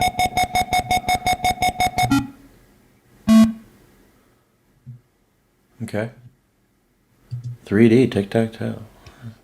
This one I might have shown once before, way a long time ago, but since we're kind of going through all the Dragon stuff in almost alphabetical order from the way Pets Ask Jim 1 is putting them out, I thought I'd put it up again, especially for people more recent to the show that haven't seen it. But this is a kind of a semi-3D soccer game. And we're getting heavy breathing again from somebody. Yes. Somebody's really excited about soccer. Oh, sorry, football as it's called elsewhere besides North America. Sometimes it's called footy, so maybe someone's getting a footsie. But two players, and then scrolling side to side, and that's not half it's bad. Indoor soccer, so there's no throw-ins, but it's pretty good. It's one of the better sports simulations I've seen on the CoCo 1 and 2 level. Because we don't have that many soccer games, do we? I don't know if we had any on the CoCo 1 and 2 besides anything ported over from the UK. We had football, we had baseball, we had tennis, several poorly done golfs. Yeah, that little red shirt guy's a pain in the butt, isn't he? Look at him going around and around. And they even got the shadow on the ball, which is kind of cool. So they actually really thought this one out quite well. Yep. Now, if you're into soccer, that's a good one to get. Yeah. The next one here is called Interplanetary Trader, and it's a space trading simulation game, which we had tons of, and so did every other platform. But it's got graphics just for this one intro screen, and then it's back to text for the rest of the game. But it's nicely laid out. Like they kept these kind of menu style things rather than just printing raw text. So I thought it was a pretty decent version of one of these types of games. Next one here is Jet Boot Colin from Pocket Money Software, which was kind of the Nova Soft of the UK. It was semi-decent or decent games, but done with really annoying sound, apparently. But they sold stuff for dirt cheap, like £4 or £5, like $10 or less. I think. Now this has artifacting, but it's not obviously not displaying, but it does have the vertical lines. Well, it could be considered artifacting, but he actually just meant it to make it look kind of gray. Oh, I see. It wasn't meant to be in color. And basically, you just jet around. You have to get the numbered shapes, which I'm assuming is many, while avoiding everything else. Now, this one is a bit of a mystery to me. I don't know if any of you guys have any background details on it. I'm assuming most of you have seen Module Man by Spectral Associates. It's one of the ones that Stevie presented on the Sound Speech Pack special he did, because it's one of the games that supported it. So Henry Reitfeld has got a video up showing Module Man running on a CoCo and then running on a Dragon, both with speech sound pack. So that's kind of what we've seen before. But there's also a version on the Coleco Atom that adds background music. Have any of you heard of this? No. So I'll just fast forward a bit to the gameplay. So if you guys recognize the game there. I don't. What's the name of the game? Module Man? Module Man, yeah. And this is... When we did a Sound Speech Pack special about a year ago, I guess now. This was one of the ones we featured because it had a few little bits of speech and stuff in it. And this was this was originally a Dragon game or a CoCo game? No, originally a CoCo game by Spectral Associates. And then he got ported to the Dragon. So this is the Dragon version, which basically looks the same. Now he's running on a composite NTSC Dragon, so it still has artifacting. Though his 10 controls a lot. Then he fast forwards to the Coleco Atom, which I didn't even know had a version. But this one actually has music. Can you guys hear that, or is it too quiet?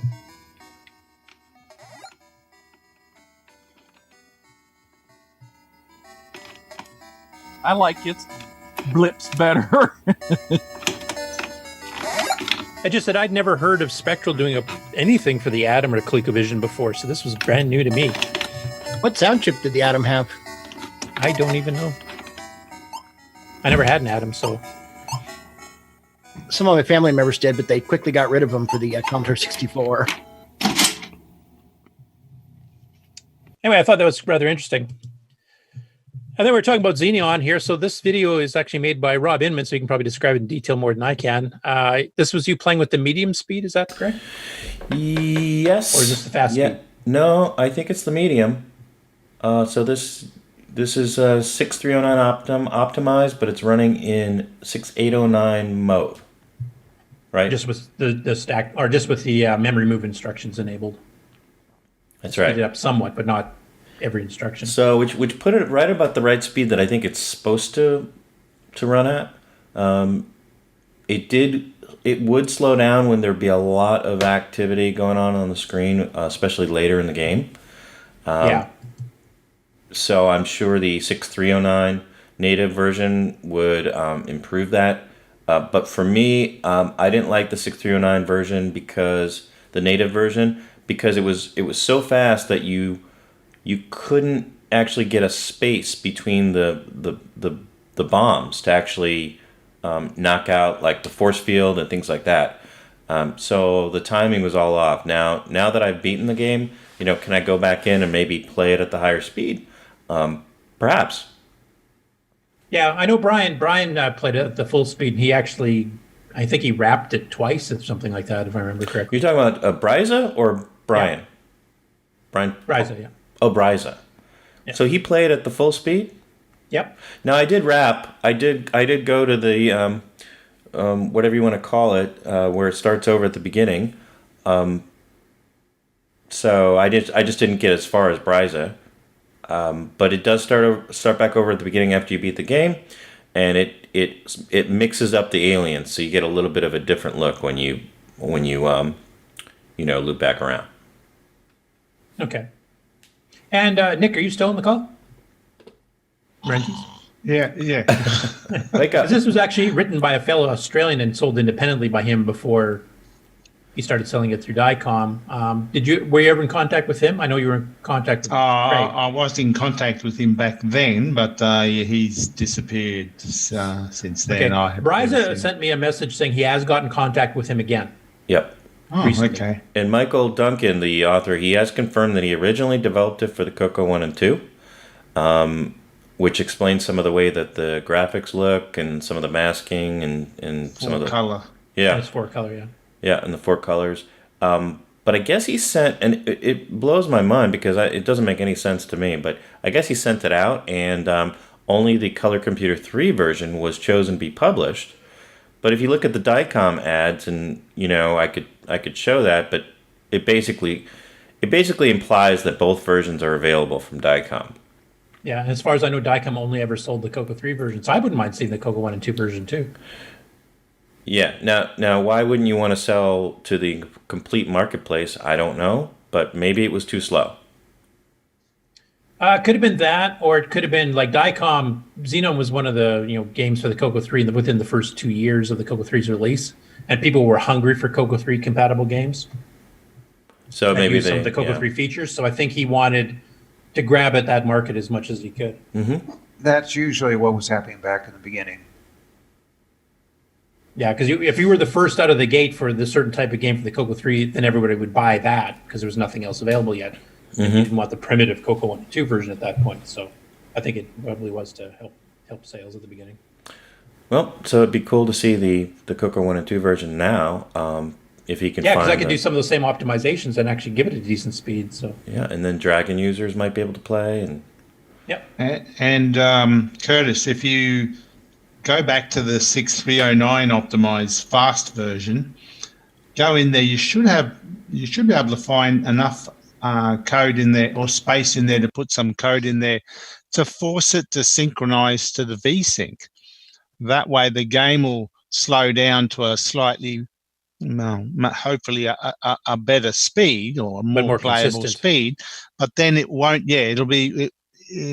It won't slow down as much as well. Yeah.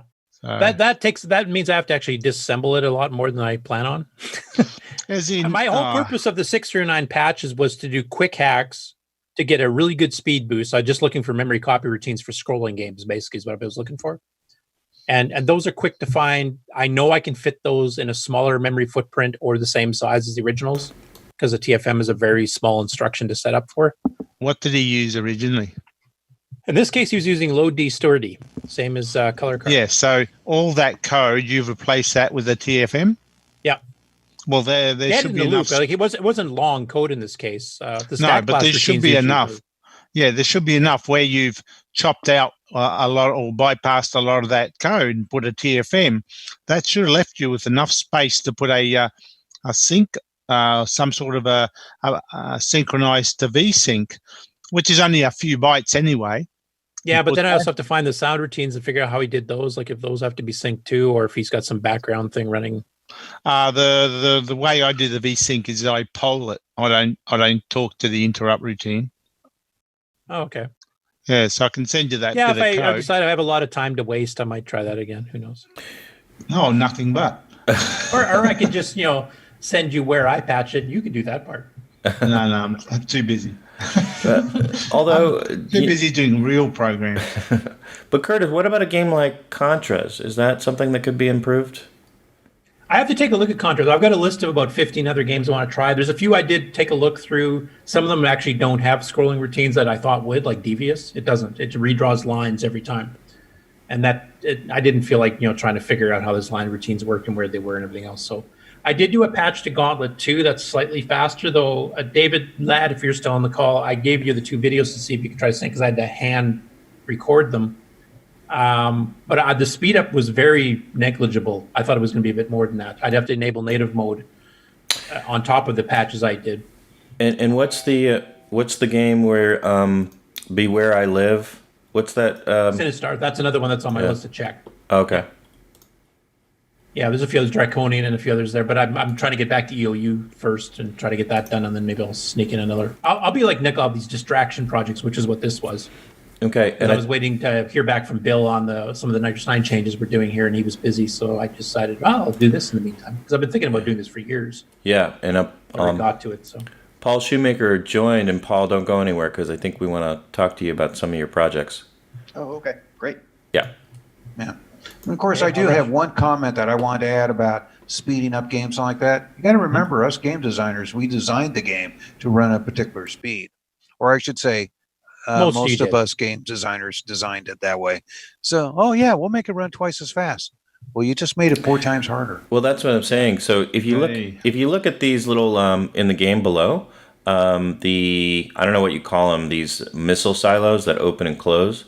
And when they're going so fast that you can't even get your ship over to actually shoot, because they're just flying at you so fast that you'll get hit by 3 or 4 of those missiles in a row and you'll die. So that's where it gets to be very difficult. Yeah. And also, though, some CoCo authors did try to do games a bit beyond their capability or a bit beyond the CoCo's capability. And one Steve Bjork actually specifically mentioned in an interview with Rainbow when the CoCo 3 got released was Marble Madness, one of the ones I optimized, actually, by Dicom, because he said it was a little bit too slow on the CoCo 1 too, but now with the double speed poke in the CoCo 3, I think you said you had a grand old time playing it or something, I think was the quote. Exactly. So there are some that it does to help. Well, that's the thing, is you're definitely dealing with, I want to do all this graphics, I want to do all this stuff, and the CoCo's just not quite able to do that. Well, then in your routines, you have the guy step a little farther each time. And like that, of course, then when you speed it up, the guy's just racing across the screen. You just can't control it. A little bit like what happens in Canyon Climber on the higher levels. Yeah. Marble Madness, though, doesn't speed up. It just gets more complicated with more foes to get around and not die with. So it was a good one to do the speed up on, where it works pretty good. Yeah. And you're right. I mean, there was a couple games that I probably wouldn't bother, that I probably could speed up because they're already running plenty fast. Time Bandit would be a good one, as an example. If that one running twice as fast as it is now, I don't think would be playable. Okay, next up here is... Sorry, can you? Destiny is messaging us. Can we talk to her? No. No, that's a friend of the family. Oh, okay. So the next one here is Lee Perkins has been trying to do basically. He wants to convert a PC game that has the full 16 color ANSI and the full IBM character set. And of course, we don't have an equivalent. Our hardware character set doesn't have any of the special IBM characters. And we don't have all the colors. You're only allowed 8 foreground, 8 background. So I turned him on to Twilight Terminal, which is a program that Sockmaster did that actually page flips between 3 640 wide screens and 4 colors on each, with dithered text that it alternates which pixels are dithered on each screen as the page flips to actually get all these colors. And he's been working on this over the week, talking to Sockmaster, and he's actually basically got it working now. He's got a quick little video demonstration here. You can see some of the special characters, the cross hatches and stuff like that with the color. And you get a bit of a shimmer, but it's nowhere near as bad as it would be with raw page flipping, which flickers like mad. So it's a really good technique that Sock came up with. And now he's got 20 colors to play with and the full ANSI character set. So I'm looking forward to the game he's actually going to be porting over here using that. Yeah, so what kind of game is he going to do then? Like what? Did he mention it here? I think he just mentioned he's doing it for a game. He asked about a sort of a dungeon crawler game that was done in just 80 column ASCII text on an IBM PC way back when. I can't remember the name of it, but I assumed that's what he was trying to do this for. Oh, could be. But if you go through his Facebook, you can actually see how as he progressed, because his first couple of attempts there were not very, very good. They were flickering like mad. Or now, here's an example. You can just see how bad that looks on the dimmer colors. Is the Gimme X going to have a mode then that will prevent you from having to do this? It's got higher color modes. If I had the full details on the Gimme X, I could tell you, but I don't at this point. Okay. And then can you do this in OS 9? Yeah, you can page flip between three screens. I mean, my bouncing ball demo's page flipping 2 screens. Okay. And I know we've got the image scan or the view program that use Nick Marenti's created IMG files from his RAS scan. Actually had his 4096 color mode, as he called it. which page flip between 3. Okay. So yeah, you can. Yes, you can. That's my new hashtag for OS9. Yes. And then Jim Garrier is working on a port of the game called Maze of Argon from the VZ200, which I think was also VDG based, like the CoCo and MC10 are. But he's working on a 3D maze routine. So I'll just fast forward a little bit here. And so you're helping him on this, right? Not this one. I was helping him on a Calibeth. Okay. Which is actually is high res and requires the MCX 128 but this is just using stock, MC10 graphics modes. It's not too bad though. It gives you the effective, illusion of 3D in low res. Now this one I have to ask you guys about too. Henry Redfeld posted 2 other videos yesterday, I think it was, which was a complete surprise to me. Apparently there's ports of 2 Intellivision games to the CoCo he's running here. Night Stalker and Astro Smash, which I have never seen before. They're not on the archive. I don't know where to download them. I actually sent him a question on the YouTube comments to say, where do you get these things? And he hasn't answered me. So I'm wondering, did he do this as a joke and he actually hooked up something else to the CM8 to do this? Or is this actually a port that we have? Have any of you seen these? I have not. No.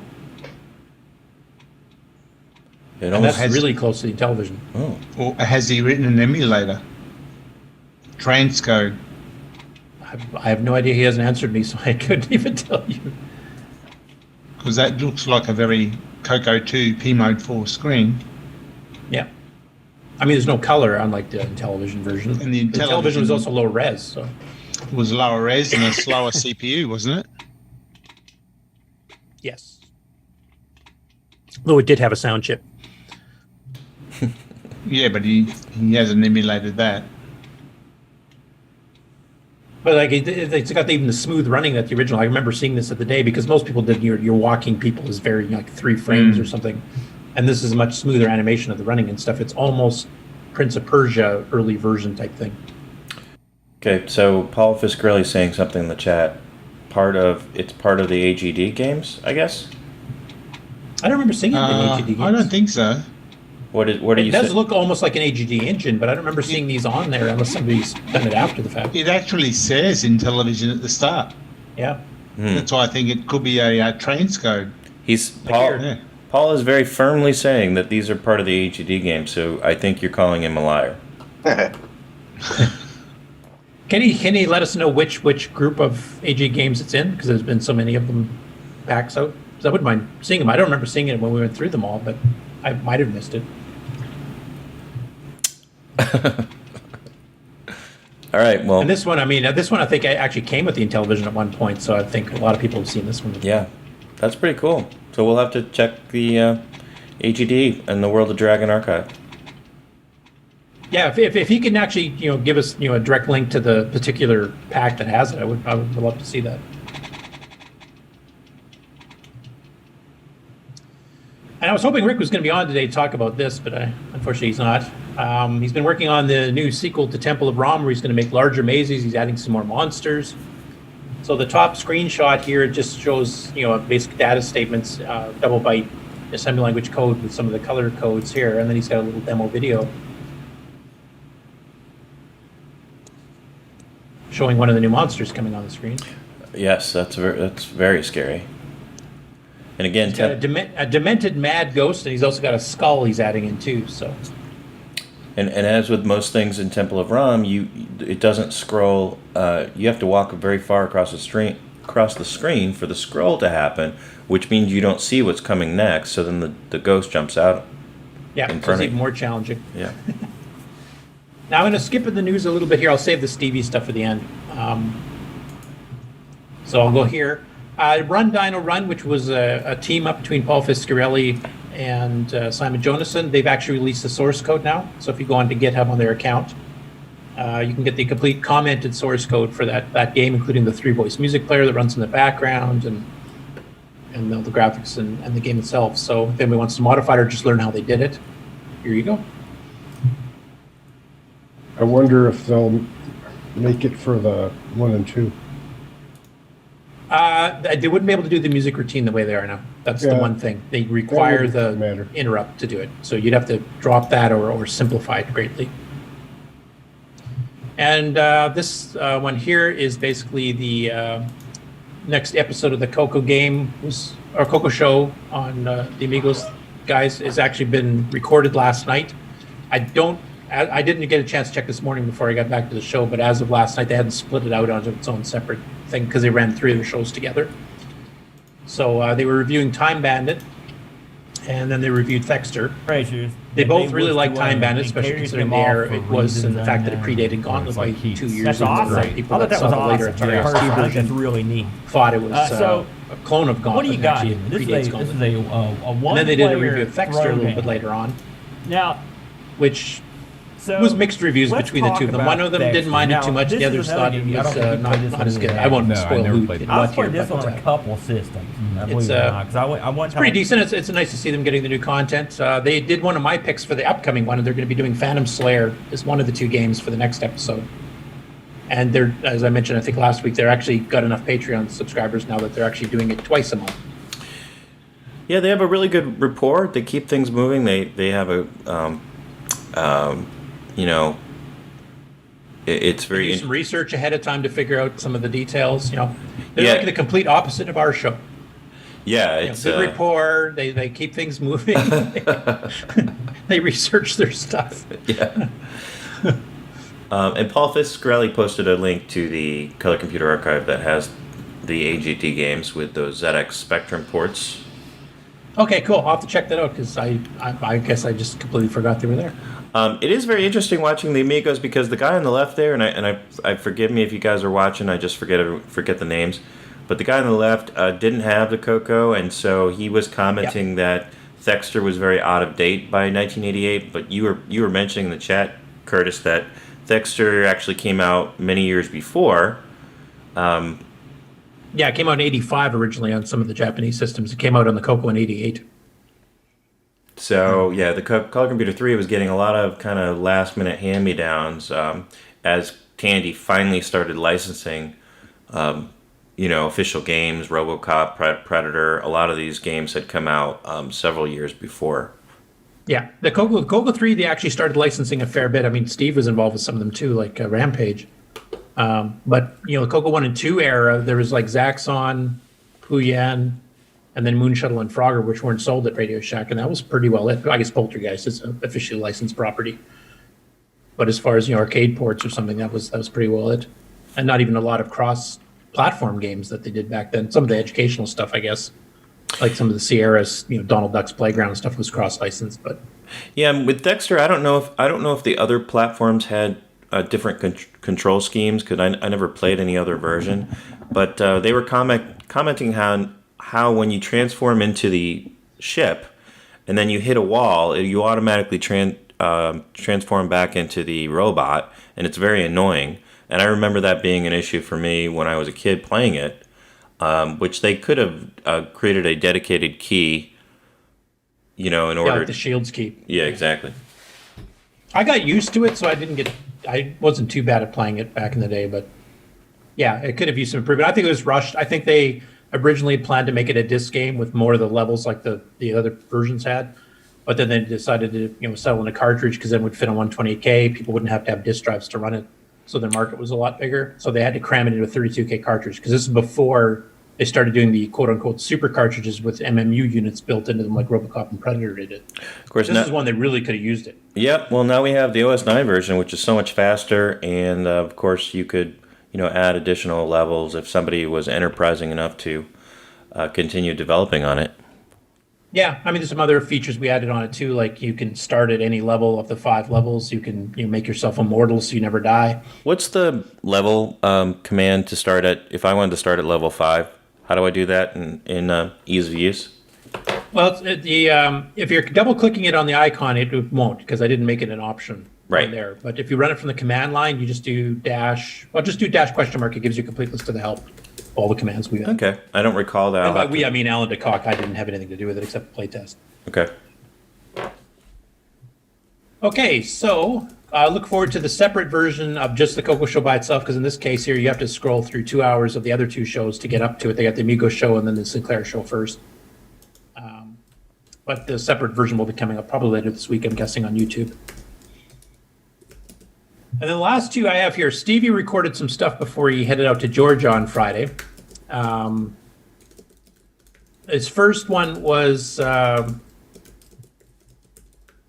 Update, which is he was trying to source out plastic replacement pens for the koala pad, because a lot of koala pads that you find on eBay and stuff, the pen's long gone. I won't play the whole thing here. Dudes and dudettes, it's me, Stevie Stroh. But basically, he did find some. They're $1 each, plus shipping. Pencil. And they seem to work okay. He did some tests with a little... Now going to help me speed up.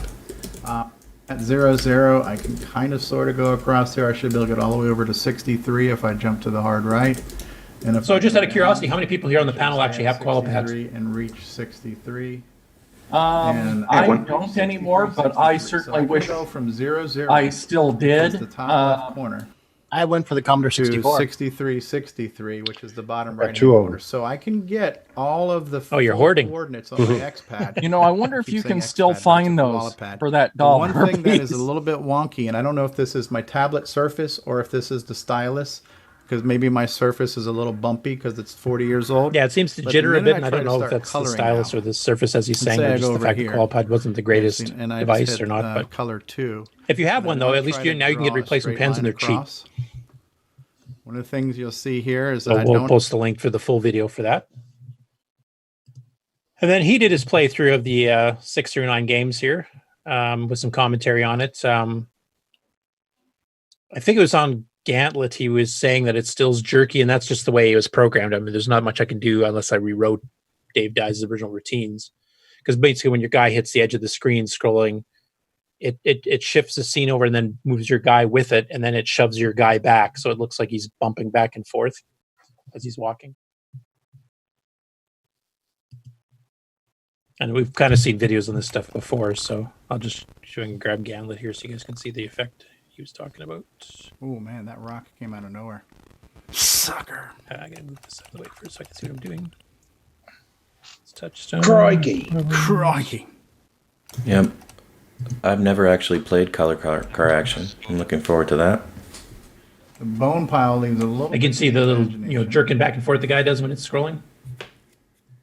I guess he thought I was going to smooth that out too, but just Seems like changing all the scroll the routine stones doesn't look fix exactly that. the same, But like it is that. running. This is one that actually I think I was most impressed with the speed up, Buried the stones for because it's literally running almost twice as fast. It's almost CoCo 3 speeds. And if you add the CoCo 3 poke on top of it, then it really runs fast. And it does lag when it gets filled with monsters, because that's just the limitation of the so now this 0.95 is micro starting to CPU. No matter show what kind it is. some wear and tear here. I got a lot of objects on the screen. The scrolling is kind of. But it's definitely better than it was. So he did about 20 minutes of reviewing all those. So, and I think I had a last minute addition that Al Hartman threw in. So maybe Al can talk about it a bit more, because I didn't get a chance to really research it. But I think it's a drive wire server that actually runs on the model 1, 3, and 4. Al, any comments? Or did he drop off? I think we lost Al. I see him there. We put the poor guy to sleep. Maybe he got beamed up. All right. Well, Yeah, at any rate, my understanding is that basically there's a DriveWire compatible service. You can use the DriveWire server software you have now, and you can actually serve files to a Model 1, 3, or 4, if I'm understanding right. But hopefully if he comes back on later, he can clarify that. okay. Well, if this is a good point, we can cut over to Paul Shoemaker. I don't know if we want to take a break first, or we want to go right to Paul. What do you think? I think we can go right to Paul. How long Okay. is your presentation, Paul? I have no It's kind of news, presentation. so we might as well include it with the news section. Yeah, it's newsy. I just Paul has a lot going on, and we haven't been able to talk to him. And I know a couple of other shows he popped in and popped out before we could kind of ask him. Paul, how are your projects going, particularly Oregon Trail? Anything else that you wanted to kind of cover?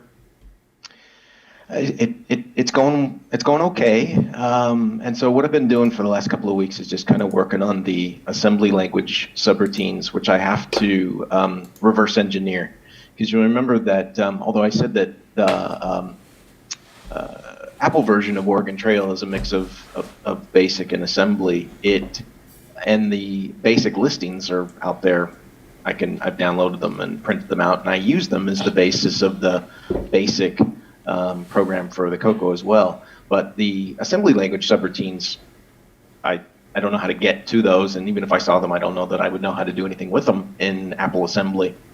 So I've been just reverse engineering it by watching on the emulator and then determining kind of what's happening. So I've actually got it playing behind me if you guys can kind of see it. And what I've managed to figure out how to do is most of the major portions of just sort of the travel screen. So I have the wagon, and it is animated, and it actually has 3 different pictures of the wheels turning. So it cycles through 3 of those, and then there's the graphic of the wagon when it crashes. It loses its front wheels, and then there's the one where it catches on fire. So I have all of those in there. And then a couple of weeks ago, I haven't actually been working on it for a while, but a couple of weeks ago, I managed to figure out how to do the scrolling of the landmarks, which you can see behind me. There's the castle, I don't know what Chimney Rock one, by half bits. And so I got some help from Simon. I got some suggestions and input from some folks, and so I was able to figure out how to make it move across the screen in 4-bit increments instead of 1-byte increments, and so it moves a little bit smoother and is probably closer to the way that the Apple works. I still have to modify the subassembly routine that does the wagon. I'm going to use that to also put the various sprites that can occur, like if you run into a winter like blizzard, then it pops up a snow cloud. So I have to figure out, I have to make it put those where I want them to put it as well. And that's about where I'm at right now. I'll tell you guys where I'm stuck, and maybe you guys have some suggestions. The way that the Apple version works is it's got the main program, if you think of it like the hub program of Oregon Trail, and then as you encounter different things, like you come to the river and you need to cross, or you decide to go hunting or whatever, it actually appends a whole nother set of code at the end. So it always starts at, I don't know, line 40,000 or something. And whenever you come to that event, what it does is it loads that code in and basically overwrites from line 40,000 all the way to whatever. And of course, in the CoCo, when you append something, you can do the append (R), but it will rerun the entire program starting at the very beginning. I haven't quite figured out a way to mimic that capability that the Apple has. And it may be that the Apple also doesn't do that natively, and they figured out some creative way to do it using assembly language or something. I did go back and look at some of the Delphi archives, and found that there was a discussion that had happened, 100 years ago when someone else was thinking about trying to append, and the suggestion that I thought was clever, I haven't tried it yet, was when you append from line 40,000 on, you append a line 1 or line 0 that says go to line 40,000. And so when you rerun it, you've actually added a line at the very beginning of your code that jumps to where you want to do it. So I think that could work, but I haven't quite got my brain wrapped around how to keep that from messing the whole thing up when I need it to just run normally or whatever. One of the tricks I would probably think about is, because some people have been like taking basic programs that are tokenized and putting them into ROM cartridges. Like for instance, with your program, find out where the line 40,000 starts in RAM. Yeah. And then do like a save them, and then just basically just use the load them command and load in the machine language stuff at that point. Of course, you'd have to, because then you're just replacing the basic tokens in memory as it's still active. Okay.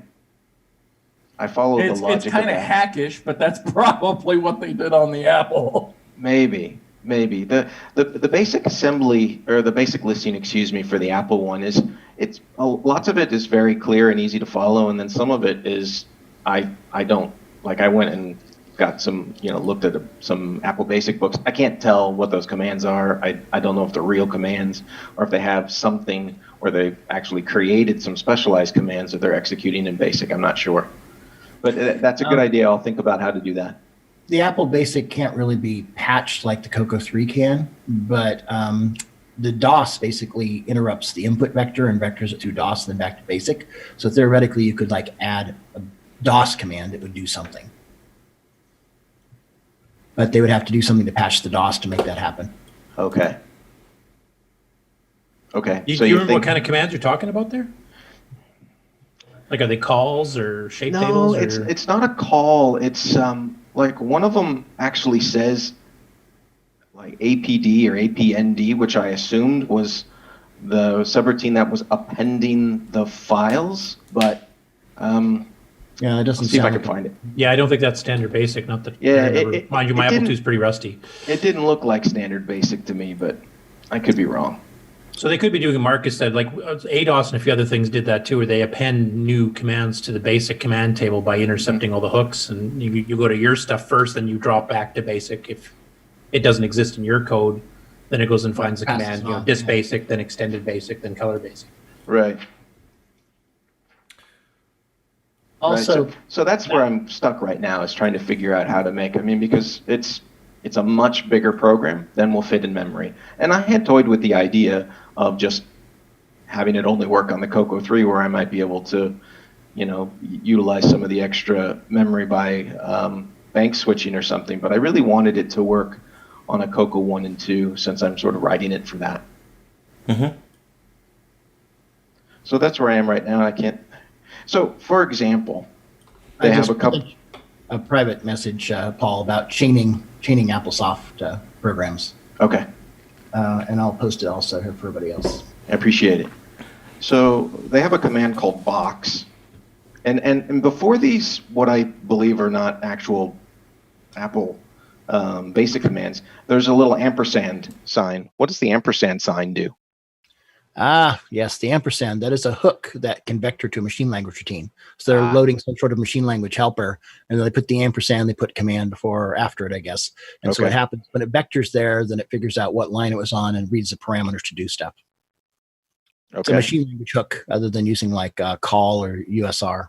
Okay, because there's some calls in here too, so they're doing a little bit of both, it sounds like. A lot of times the calls are directly into the ROM for things like clearing the screen or maybe graphic initialization. A lot of times instead of writing their own code for clearing the high-res screen or whatever. 62454, if I remember correctly.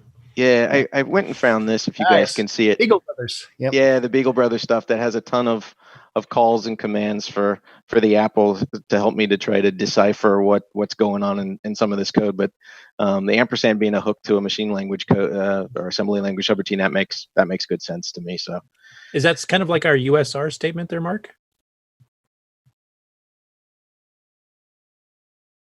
Yes. Let's see. Yeah, it'd be like USR. USR though is like a user function. It's I think actually a little bit more primitive because you have to set it up yourself. It's not like it has basic commands to set it up for you. USR you can tell it to pass parameters to it and receive parameters back. That's one nice thing you could if you set. Yeah, but it's nice how it's all done in basic. Yeah, the ampersand one is much more primitive because your routine basically you have to have a handler that vectors to and then figures out where the parameters are by figuring out what line you were on, so it can then read the parameters and then do what it needs to. So it's a little bit more primitive. Well, what they've written here is really amazing, and the creativity that they have to work around the memory limitations to load what they need as they need it, and to load it right over the code seamlessly, where you can't even. There's no insert the next disk or any of the rest of that stuff. It's really it's kind of like load your own subroutine every time you need one. Yeah, and so it's pretty cool, but that's kind of where I'm stuck right now. I could tell you how to do that in Basic 09, but in standard Basic, I have no idea. Thanks anyways. I also saw, looking at some of the Delphi archives, is that somebody had suggested that there was a way you could use pokes and peeks that figure out kind of where it may be a very similar approach, but not using tokenized loadems, but you could do a peak of some value that would tell you sort of where your program started and stopped, and then you could poke in a different value, load what you needed to do, and then restore what you had peaked before, and somehow that magically works as well. But that's something I haven't quite figured out yet either. Well, Paul, I'm trying to remember if you do a peak 25 and 26, I think that's the start address of your basic program, if I remember. Yeah, that's it. So the solution is in all of that someplace. I just have to figure that out. Once I figured that piece out, it's going to be just porting the code from that point on. I think those are the major sort of roadblocks that I'm running into at this point.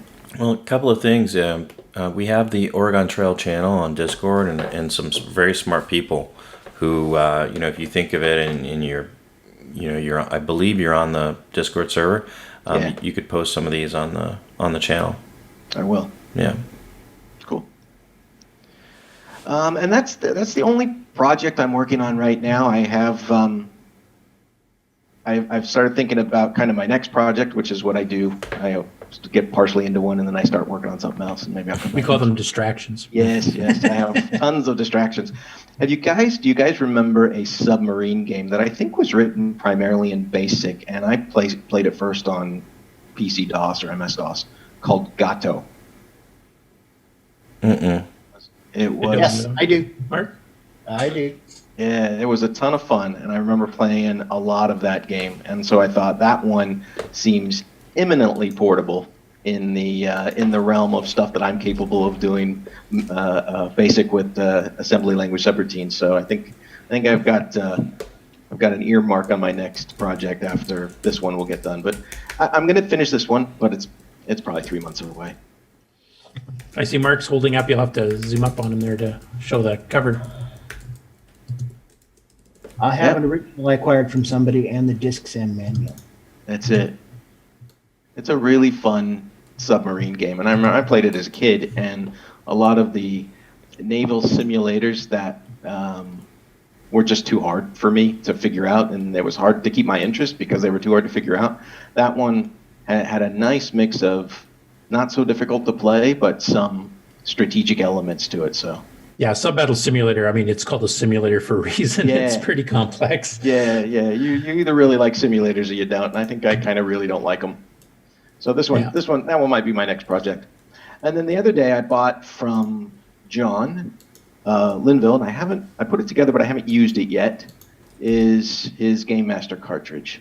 So he was kind enough to sell me a kit, which is really cool because I like putting these things together. So cool. I have put it together over the weekend, not over the weekend, a couple days ago, and then I will see if I can get some audio out of this one too. Cool. Yeah, it's a neat little piece of hardware. Yeah, more support for all the sound options, the better. It's we're starting to get some. We've seen a few games. You've mentioned yours, and we've seen who's doing the game on Discord that. Steve Anscombe, is that his name? Doing I can't pronounce it. Circe's Island? Yeah. Yeah. Mm-hmm. Yeah, because he's doing full support for it too. So. Yeah. Cool. That went over very well at BCF West. A lot of people really attracted to it. If only we had a real time clock.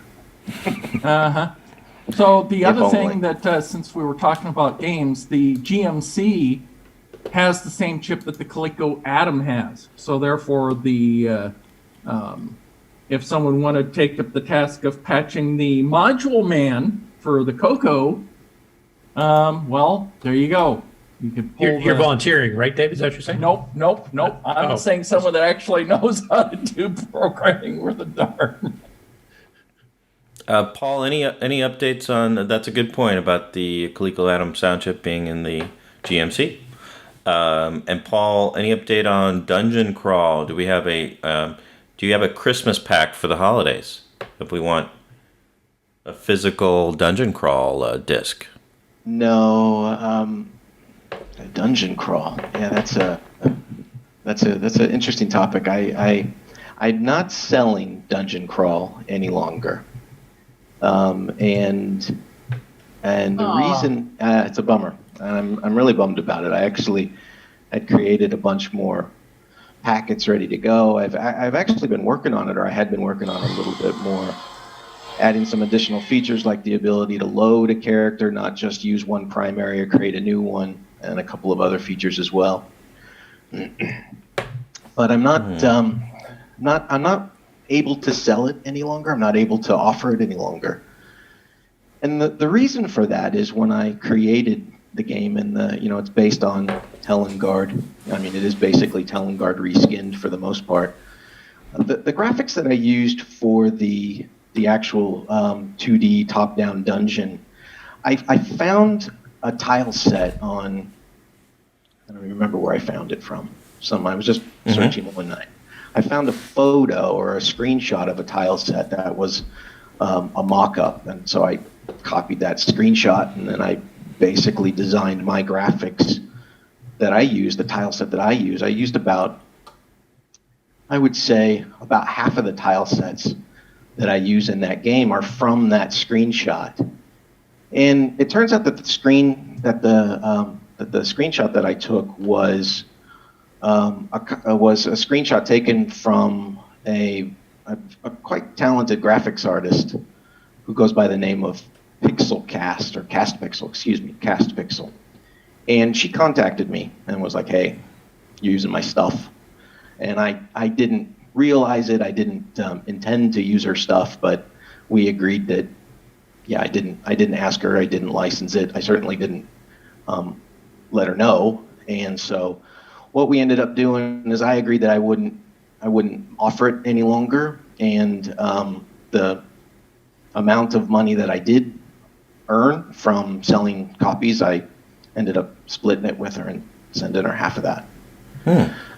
So it was a bit of a bummer, but it was totally my fault. I mean, I should have tracked her down, and it wasn't too hard to connect her to that once I went out and started looking after she sent me the email. And so, I mean, she was right in being upset about it, and I tried to make it right as much as I could by letting her know that, by sharing half of the profits with her. And it's not like, I mean, it was a couple $100. It wasn't that much, right? But it was still the principle of it, I think, for her, and so that's why I've stopped. Well, is there any chance of having somebody else in the CoCo community designing new graphics for it, that you could start selling it again once it's original, quote unquote?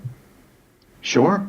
Yeah. I mean, the only sort of sticking point was the fact that it was based heavily off of a tile set that she created. And evidently she does this sort of freelance work, and she created it for somebody, and then they didn't end up using it or needing it.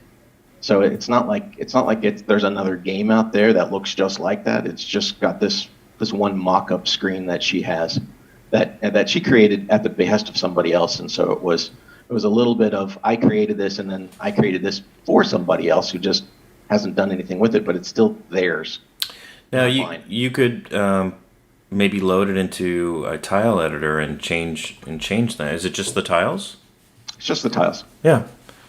Seems like that, or just give specs like on Discord or Facebook. Just put, the size of the tiles is so many pixels by so many pixels, and if somebody could redesign and then list what tiles you need, like a straight floor with a wall on the north side, or whatever tiles you specifically need. Yeah. And then just ask one of our more artistic community members here to come up, because we got some pretty good graphics artists. I've got some pretty good icons on a Nick and Rob already for the next DOU release. Yeah.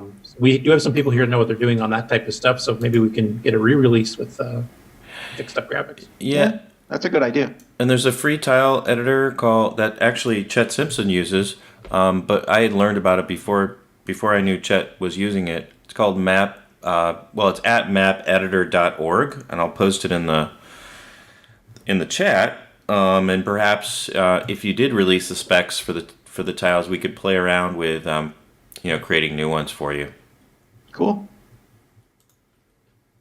I will give that a ton of consideration, because I would like the game to be out there and playable again. And as I said, I have been actually tweaking and improving it in some areas, so it'd be great to be able to keep keep putting it out there. It's too bad she doesn't sound like she was amenable to you doing a splitting the profit in the future thing. It sounded like this was just to fix the wrong in the past. But then she doesn't want you to sell it anymore past that with her graphics. I didn't ask her about that specifically, and mostly, I mean, I think the way that it ended was good, and I didn't want to. I had thought about that. Yeah, I didn't want to push my luck. Right, I didn't want it to turn into something bigger than it was already. Okay. So that was a bit of drama that went on, and it was unintentional drama. Unintentional drama, and it's been a couple 3 months, but if anybody has been paying attention, the sites where it was posted, I asked them to take it down and all the rest of that. And I had even thought about the possibility of just, if it was a concern around me making money off something that she created, I had thought about the possibility of just offering it for free. And then I thought, well, there's a bunch of people who actually bought it. I don't know that they would want to suddenly know that anybody else could have gotten it for free. Yeah, and she might have, because it's her work anyway, she may figure she still needs to get paid, which just means you'd be going into the negative. So yeah, I sort of went She's to the negative anyway. holder. Yeah, it's not like I made a lot of money on that. And as I was creating I sold it for what it cost me to put the packages together, and all the floppy disks and everything. I wasn't making any money. I was basically almost breaking even on it anyway. So. But it's all good. Lesson learned. Lesson learned. Sounds like you handled it well, and maybe there's a future contest for the community to participate. Yeah, that would be cool. Yeah, we definitely have some good graphics artists in the community. I mean, we've seen some of the tiles that were done for Chet's Digger 3 game and stuff too. So yeah, for sure. All right. Well, thanks for the update, Paul. We're very excited to hear what comes next. And if there's any other graphic artists that you plan to rip off, please let us know and announce it. No, you have to be sneaky about that stuff. I wasn't near sneaky enough. I'm just kidding. I'll tell you right now, I will give you permission to use the trash can icon that Nick said. That's right. For Eyes of Use, so. Hey, hang on. I'm still waiting for payment on that. Yes, and anyone here is welcome to port Gunstar to OS9. Just contact me. I've had it done for months. I'm just waiting for Nick to release his. Jeez. No, I'm just kidding. Well, do we want to maybe take one break, or we actually could do the outro and come back for final thoughts? Yeah, let's do that. Okay. Unless anybody else has anything else they want to mention. Is there a Gimes for this for today? A what? A Gimes. Oh, well, I don't think there's a brand new Gimes, and Ken, if you're out there, correct me if I'm wrong, but why don't we play a Gimes that I like, and then we'll go right into the outro, come back for final thoughts. So everyone, be on your best behavior during the break, because I think audio is going through. Here we go. CoCo Thoughts, lucky number 13. And now, CoCo Thoughts by Samuel Gimes. Many people think 13 is an unlucky number, but I'm not superstitious.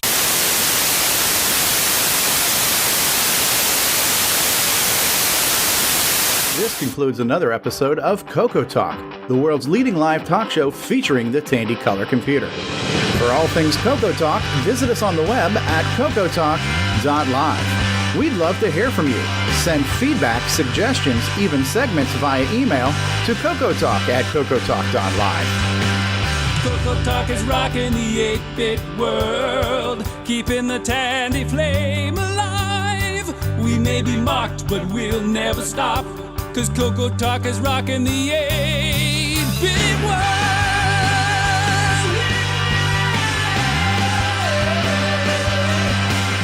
Consider supporting the show with a purchase of merchandise from our retro swag shop at 8bit256.com. If you'd like to become a patron of the show, click the Patreon link at our website at CoCoTalk.live.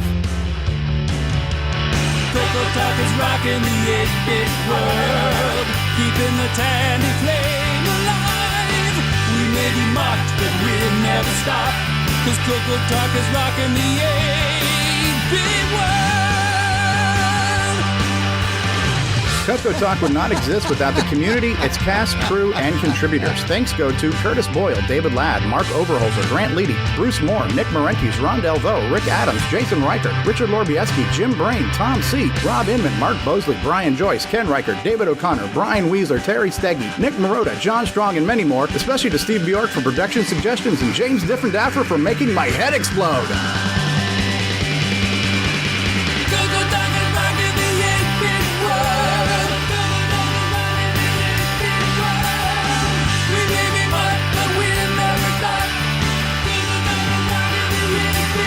Please help support the CoCo community by visiting some of its various contributors. A list of resources is available at imacoconut.com. That's IMACOCONUT.com. The CoCoTALK theme song is copyright 2008 by D. Bruce Moore and Greg Sheeler. Mixed, mastered, and produced by D. Bruce Moore.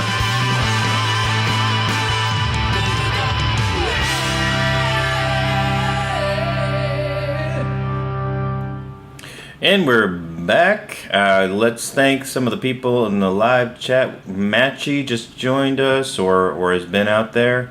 How you doing? Ken Reichert says, file editor for your operating system of choice. Nick Marotta is out there in the chat. Curtis Boyle, Steve Strobridge, Mark D. Overholzer, Paul Fiscarelli, telling us where we can find the television ports, and so many more. The list goes on and on. Any last words before we go? I'll open up the floor. You're looking a little pale there, Rob. Yeah, can anyone tell me if I'm in black and white or not? Yes, you're black and white, sir. You're very 1940s. Unliving black and white. What I'd really like is a P Mode 4 with 2 artifact colors. I think that would be appropriate. I call it grayscale or Rob Noir. Yes. I'm artifact colors on a dragon right now. Monochromatic. That's right. The best part of the show, says Grant Leedy, is the end. I think who couldn't agree with that? It's been a wonderful 2.5 hours. Yes, it has. Yes, it has. Take us out, David Ladd. All right, everyone. It's been exciting to have you with us. Let's all get ready for the weekend. Thank you to David Ladd. Thank you to Al Hartman, Nick Marentes, Steve. What's more with feeling now, David? Steve B. York, Coco Man, Jason Reichert. We've got Paul Shoemaker in his Oregon Trail. Mark B. out there. Ron Delvaux, Brian the Music Man, Shoebring, L. Curtis Boyle, and last but certainly not least, Mark D. Overholzer. And somebody say last word. Push the button, Frank. Thank you. We're pushing.